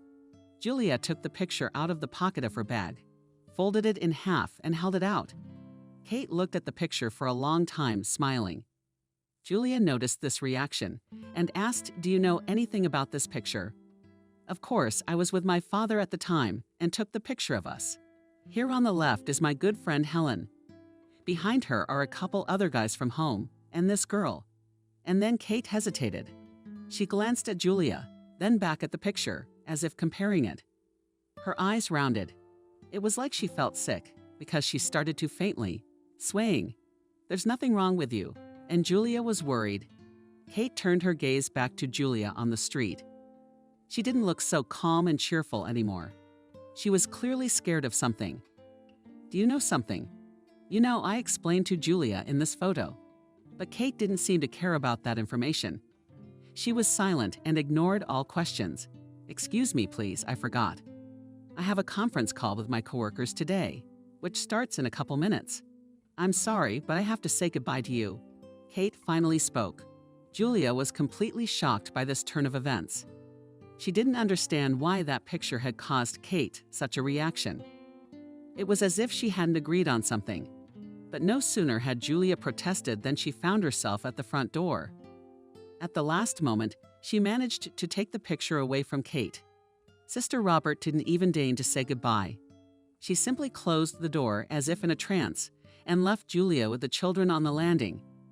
There was nothing to do, so they walked home. All the way home, Julia couldn't understand what had happened at Kate's house. Why did she have that strange look on her face? Something was definitely wrong. They arrived home in the evening. Robert, to everyone's surprise, was already home. The children immediately ran to the communal table. "So who's going to wash their hands?" Julia scolded them. The poor things were dragged to the sink while the children washed their hands. Robert asked his favorite, who was pouring the soup, how the meeting with Kate was going. "Did you find out what you wanted?" "No," upset, Julia replied in a tired voice. "Turns out she didn't even know you proposed to me." "I'm just not on good terms with her," Robert replied. He seemed to be telling the truth, so Julia stopped being angry with him. She was so tired that she didn't even bother to ask what his problem was with her sister. They had dinner and went to bed quite early, but it was not an easy day. Julia couldn't sleep for more than 2 hours because of the intrusive thoughts that were going through her head. If a day ago she didn't care about that old photo, now she was wondering how she had gotten there. Kate must have known something, but why didn't she say what she was hiding? The next morning, Julia decided to go to her mother's house. She persuaded a neighbor to babysit the kids while no one was home and went to the village. Definitely didn't expect to see her. Nancy at this time flashed the vegetable garden and did not expect to see her grown-up daughter in front of her. "Oh my God!" shouted out her daughter. "But you gave me such a heart attack." "Hi, Mom." Julia said hello rather indifferently. She had been up all night, and her condition left much to be desired. "We need to talk." The woman looked at her daughter suspiciously, and she didn't look good. Bruises under her eyes, dry lips. A sickly look has never made anyone look good. "Are you sick?" Nancy was worried. "No, Mom, please, it's very important. You have to help me." They went into the house. The first thing Nancy did was make tea. And then they could sit down at the table. Nancy always said you can't have a dialogue without tea. Tea is a special brew that encourages conversation, especially on heartfelt topics. As soon as they sat down, Julia got right down to business. She pulled out a picture and gave it to her mother, accompanying it with the words, "Do you know how I could have ended up in this picture?" Nancy put on her glasses and took a closer look. The reaction was exactly the same as Catherine's. Nancy threw the picture away as if the devil himself was looking at her. "Mom, what are you doing?" Julia asked, not understanding her mother's actions. "You're supposed to know where your daughter is from. I'm right in this picture." "Yes," stretched the woman enigmatically. "But it's all on me. Enough of your riddles. Who don't I come to?" They respond like they're in a trance. What's wrong with an ordinary photo from 100 years ago? I just wanted to know what I was doing there. You're my mother, you know that. Julia couldn't stand it and said what she thought. She couldn't say such words to Katya because it would be simply impolite. She is a complete stranger. But with the mother, it's a different story. Do they have no secrets from each other, Or do they have any that Mom is keeping from her? The woman didn't answer. She sat in complete silence and looked at the photo in front of her, as if going through flickers and memories. Mom, well, what are you hiding from me? Julia begged. You were there when that picture was taken. Nancy raised her eyes to her daughter. They were wet with tears, and Julia was afraid. Maybe she'd done something wrong. Her mother had said the wrong thing. You shouldn't have taken it out on her like that. It wasn't her fault. Mom, I'm sorry. Don't cry. Please, Julia apologized. Oh my God, it's just an old picture. And the mother was almost hysterical. Julia must have pushed her too hard. I can't. Nancy finally spoke up. Julia, I'm sorry, I can't. Why not? What's wrong with this picture? Or is there a bad story behind it? Daughter, please. The mother sobbed. Now Julia didn't understand anything at all. Why her mother was hiding something so zealously. She's crying her eyes out. You don't need to know. I wanted to keep it a secret forever. I didn't want Nancy to whine. Mom, it's really important to me. That's my fiancé in that picture. I'm really wondering why we used to know him. I don't remember that. Do you know something? So tell me if it's Tommy's fiancé. The woman started stuttering. Robert, yes, he is. And Julia pointed to the boy on the right. Suddenly, Nancy had a heart attack. She rolled her eyes and began to breathe slowly and heavily. Julia was very frightened, fearing her mother was having a seizure or heart attack. She jumped up, looking for the pills.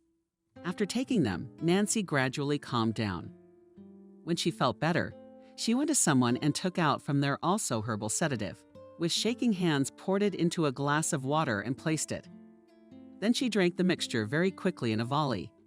Then she stood at the table for a couple more minutes, and then returned to Julia. Okay, to right. I shouldn't be hiding things from you. It's not right. I'd rather you find out the truth, but you don't regret it afterward. What did you ask me? Because I'm about to say something that's gonna change your life. Julia was already in the mood for a serious conversation. She was scared and curious at the same time. She would finally find out why everyone was so afraid of that picture. It's been a long time since Nancy started. It's about your father. You know he cheated on me in my marriage and we ended up divorced. But you don't know one very important detail. His mistress, and he had a secret son, a son who was born. Well, I was still unaware of the infidelity. A few years later, you were born, and then the whole mistress thing came out. But Julia, the worst part is that he's your father's secret son. I realize now that this is your Robert. Julia felt her heart stop, and then her breath began to pound at breakneck speed. Was she dizzy? No, she stretched out, and tears came to her eyes. No, this can't be true. It's a lie. No. The mother took her daughter's hand for support. Julia's face was as if petrified. It expressed no emotion. Only tears showed her true state. Mom, no, cried Julia. The photo was taken by your father when he took you to visit them at their house. Nancy continued. You and Robert are blood brother and sister. But why? Why doesn't Robert remember anything? Julia tried to justify herself. Your father was in a car accident when you weren't even a family. That's why you don't remember it. Your brain blocks out all the bad ones. You don't remember Robert because his birth certificate lists a completely different man, his mother's husband, as his father. Yeah, she cheated on her husband too. These two must have seen each other from afar.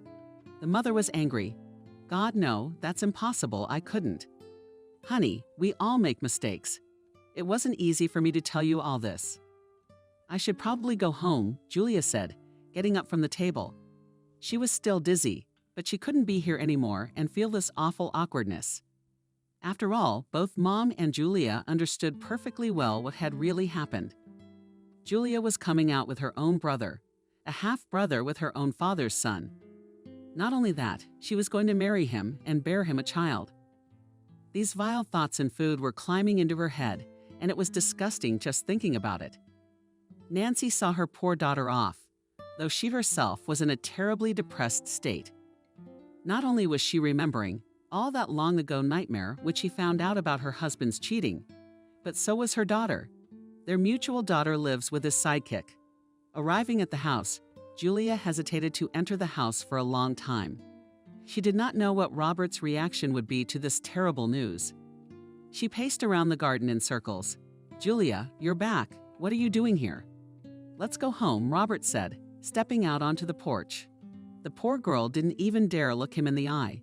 She was ashamed and disgusted. She was sick of herself. The problem wasn't that the man she spent all her days and nights with turned out to be her own brother. The problem was something else. She still loved him, even after learning such a horrifying truth. She continued to love him as her man. She couldn't think of anything that could happen. Poor children, they already think of him as their father, and he's their uncle. Finally, Julia went inside. Robert was sitting alone in the kitchen, looking out the window at the garden. It was a very clear, starry sky today. Every star was visible in this dark sky. The children were already asleep. Robert said in a calm, even voice. He came close to Julia and hugged her, then whispered in her ear, "Maybe we won't sleep tonight." Julia almost threw up at those words. They used to make her feel passionate. Now there was only disgust. Julia jerked away from Robert. "What are you doing?" he asked in surprise. "Sorry, I'm tired. I'm going to bed," she said and walked down the stairs. She wanted to tell him everything, but she couldn't. She didn't have the strength. She just didn't. And she didn't want to cry at the first word. But on the other hand, she felt so bad about the terrible news she was hiding from the man she loved, and what to say she still loved. She lay down on the bed and had already closed her eyes when suddenly she heard footsteps, and then warm hands, embracing her and stroking her. In another situation, she would have smiled and moved closer. But now she only pushed Robert away and got out of bed. Julia looked at him with horror and disgust. "Julia, what's going on?" Robert was starting to get angry and perplexed. "Nothing," she answered quickly. "Julia," the man insisted, and then the girl could not stand it. She cried and sat on the edge of the bed. Robert sat down next to her and put his arms around her. She moved away from him again. Robert was crying. "Julia, it's awful." "What's awful? Sweetie, we can't. We can't be together." Stammering with tears and spasms in her soul, Julia said. "Almost." But she interrupted him with this terrible sudden news, which she uttered so quickly, as if she was afraid she would lose her voice afterward. "You're my brother." Robert looked at her in confusion. "That's not a funny joke at all, Julia." Finally, he answered. The girl sobbed again. It was so absurd that he didn't even believe her. "It's not a joke," Julia cried. "This is a nightmare." After calming down a little, she told him where she had gone and what she had learned. Robert couldn't believe his ears. The girl he loved more than life turned out to be his sister. But he was still a doctor, so he believed. First of all, the facts. That's why he was sober. How did his long medical practice teach him? He didn't lose his temper or go on a bender. He just weighed the pros and cons. "I know you trust your mother, and she would never lie to you. But do you think it might make sense to do a genetic test?" Robert suggested after a while. "You know, everybody makes mistakes. Can we just take these creepy things at face value? Can we just believe something we have no proof of? Ruin our lives? Destroy our love?" Julia was very hesitant at first, but Robert convinced her to do it. The next day, they took their genetic material and waited for the results. The results were not due until a week later. So for a whole week, they had to live in limbo. Of course, this had a terrible effect on their communication and on the atmosphere in the house in general. Now one could not hear any silly jokes or laughter in the house at all. Everyone walked around nervous and gloomy. At this time, the couple decided to sleep separately. Robert slept on the sofa in the living room. Julia stayed on the bed. "Mom, when will you be a princess in a white dress?" asked Maria at dinner one day. After these words, Julia almost cried. She looked at Robert, but she did not see any support in his eyes. He just looked away. Was it hard for him to take it all in? "I'm not sure, sweetheart. All in good time," Julia replied plaintively, which satisfied the child's curiosity a little. Finally, the hardest week of their lives was over. The results came in. Robert brought the envelope. They sat down in the kitchen and prepared to open it. "Is it ready?" Robert asked Julia. Yes, she replied, her whole body trembling. Robert opened the envelope and took out a paper. According to the results of the forensic examination, Robert held it out. They are not close relatives. At that moment, each of them felt as if a stone had fallen from their souls. They turned to each other, hugged tightly, and then kissed as passionately as they had ever kissed. It seemed like never before. This week had been so painful. They missed each other so much. It was a real celebration. They wanted to scream, singing, dancing with joy. They're not relatives. They're not brother and sister. They love each other, and that's perfectly normal. Those words were like a balm to their souls. Soon the couple decided to find out why Julia was in the picture. Maybe Julia's mother was wrong. Together, they decided to go to Nancy's house and talk to her. She didn't know that they had taken a genetic test, so when she saw them together, she almost fainted. Are there really people on Earth who would support such unholy liaisons? How did she raise her daughter? Julia, Robert, you. What are you two doing here together? The mother asked with innuendo. Mom, don't worry, we're not related, the happy daughter informed her from the doorstep. And they told Nancy that they had taken a test, which showed that they were not related. Maybe you were wrong, Julia asked. Maybe Daddy didn't have any secret children. But I definitely remember, answered the mother with doubt in her voice. They came to the conclusion that they couldn't deal with it themselves. They would have to call in someone who could untangle this frightening tangle of secret children, double marriages, and imaginary parentage. They spent a long time looking for the right lawyer to handle these cases. And after a week of searching, they found one. I understand that you want to know who is related to whom, brother, husband, and so on. The lawyer asked, taking the couple into his office. That's exactly what Robert replied. I will do my best, but I want to warn you. Often my clients are upset when the whole truth comes out. Is that what you want? Yes, Julia replied confidently. They didn't have to wait too long for a reply from the lawyer. 3 weeks later, he invited them back to his office. That's not how I figured it out. Just as I warned you, this information. You might not like it, the man said. So the first thing I found out is that you, Julia, are not the natural child of your actual mother, Nancy. Julia's eyes rounded. She didn't believe these words until she was handed a document that proved it. She was also shown a statement from her documented father stating that by fostering the child, he was committing to the secrecy of the adoption. Pardon me, but what does all this mean? Asked Julia, not understanding anything at all. And it means, dear, that we are going with you to the maternity hospital where you were born, said the lawyer. And they really went to the maternity hospital where, according to the documents, Julia was born. There they waited for a long time for an old woman, with whom the lawyer had agreed in advance to meet. She had delivered babies here for 40 years in a row. Now this woman no longer worked, of course, herself, but only sometimes supervised new young doctors. Julia Sokolova. Yes, I remember that case, the older woman said thoughtfully. What case? Julia asked in a low voice. She knew she was close to the truth. Your mother is the one that raised you, that brought you up. Lost her daughter in childbirth. The baby was stillborn. But she didn't know about it. She was too sick. She was in intensive care for 2 days. On the same day, a woman who was a political prisoner died in childbirth. Some high-ranking former official. She was brought to us to give birth straight from the institution where she was serving her time. That baby wouldn't even be given to her relatives. She's as good as dead to them. That's why your birth mother's husband persuaded us to give the child to them. And he signed a statement saying he would keep the adoption secret. That child was you, sweetheart, and I'd like to say that your birth father was a genius. He was able to pull it all off. So his wife never figured it out, and I understand she's still in the dark to this day. My father died when I was 5 years old. Even if he wanted to tell me, he didn't have time. Julia reasoned aloud as she left the hospital. Julia felt a kind of emptiness inside. She had been deceived all her life, didn't know her birth mother of her real family. But on the other hand, she felt relieved. Finally, the whole story was coming to light. All this shocking news caused with her contradictory feelings of relief, but also anguish. After all, she had never seen and would never see her birth mother again. Her father had kept the truth from both Nancy and Julia all her life.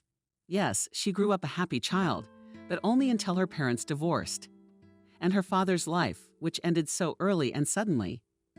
Maybe he planned to tell all that later. Either way, he gave her a good life. Yes, he'd done a terrible thing to Hope by cheating on her. But for Julia, for his adopted daughter, he did the best he could. "Are you okay?"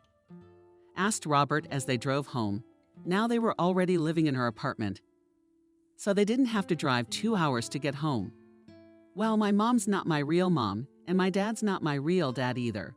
And I'll never see my real parents. But you are not my brother," exclaimed Julia. "That's good," said Robert, looking thoughtfully out the window. "But how do I tell my mother?" "What do you mean? Dad didn't just not tell her. She wouldn't have gotten over it 25 years ago. Not now. She's got a heart condition. Imagine your favorite daughter coming to you and telling you she's not your daughter at all. It turns out she's been taking care of a stranger her whole life. Why a stranger? She's been caring for someone with different blood, but not a stranger. You're the closest thing she's got to family. It's not your blood that matters, it's the person you become. She fed you, she raised you. You're closer to her than she is. She gave you all of herself, and she still does. And I still want her to always think I'm the one she wanted, and the one she gave birth to. You're suggesting I don't tell her. I just want her to be happy. I love her very much, and I know she can't handle news like this. She deserves to be happy." They came home and slept for a long time, like falling into some kind of sleepy well. The last few weeks had been a nervous wreck. The genetic testing, the mysteries, and school prep. But things have been going great from there. David got into a school that's very scary, and coming from the class, enthusiastically told how interesting it is there. The next day, Nancy decided to visit them. She came with a portico, and she gave the children new toys. With September 1, my favorites congratulated their grandmother. Afterwards, everyone had tea in the living room with the very same cake. "Well, you found out what the deal is with this picture." Finally, Nancy asked. She came for that, but she decided to disguise her visit as a holiday for a young schoolboy. Answered Julia. "It's very simple and funny. That picture is not my Robert, but his cousin.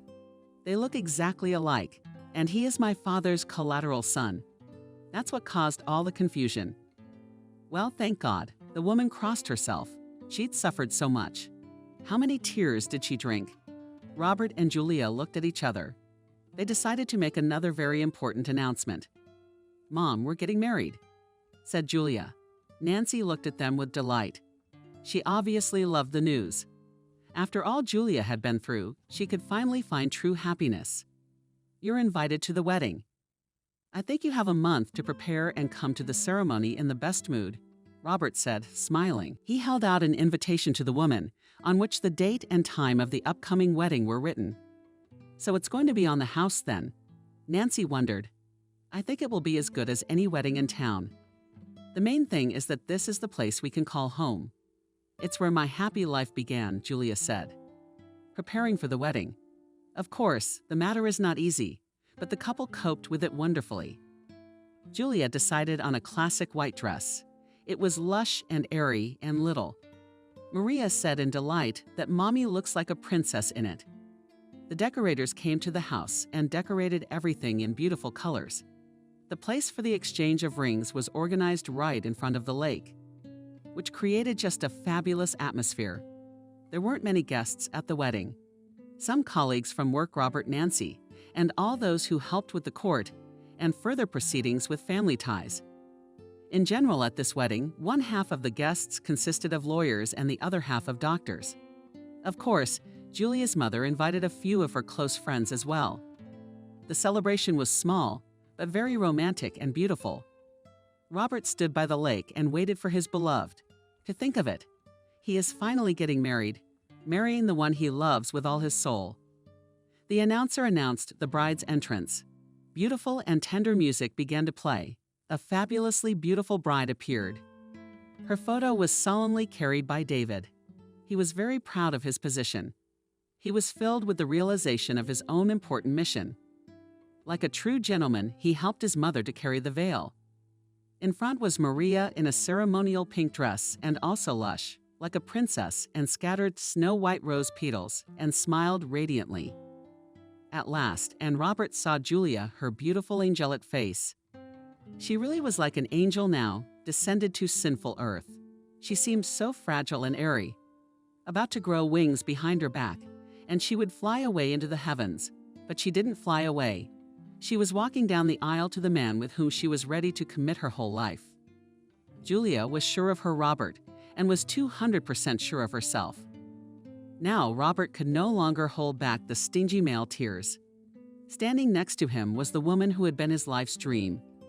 They were about to be pronounced husband and wife. The guests were looking at them, but they felt completely disconnected from the world. They looked into each other's eyes and saw only infinite happiness. "Good afternoon, honored guests and our newlyweds," said the registrar.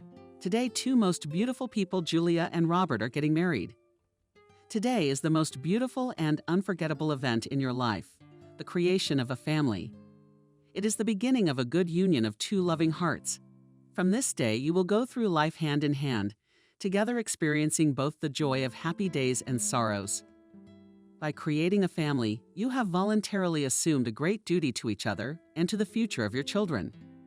Before starting the registration, I ask you once again to confirm whether your decision to become spouses, to create a family, is sincere, mutual, and free.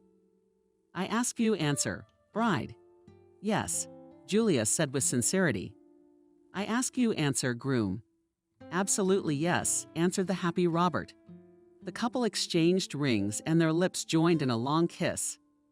Some of the guests were very sentimental, so they cried from such a romantic atmosphere. Julia and Robert signed and became legally husband and wife, and nothing could ever interfere with their happiness again.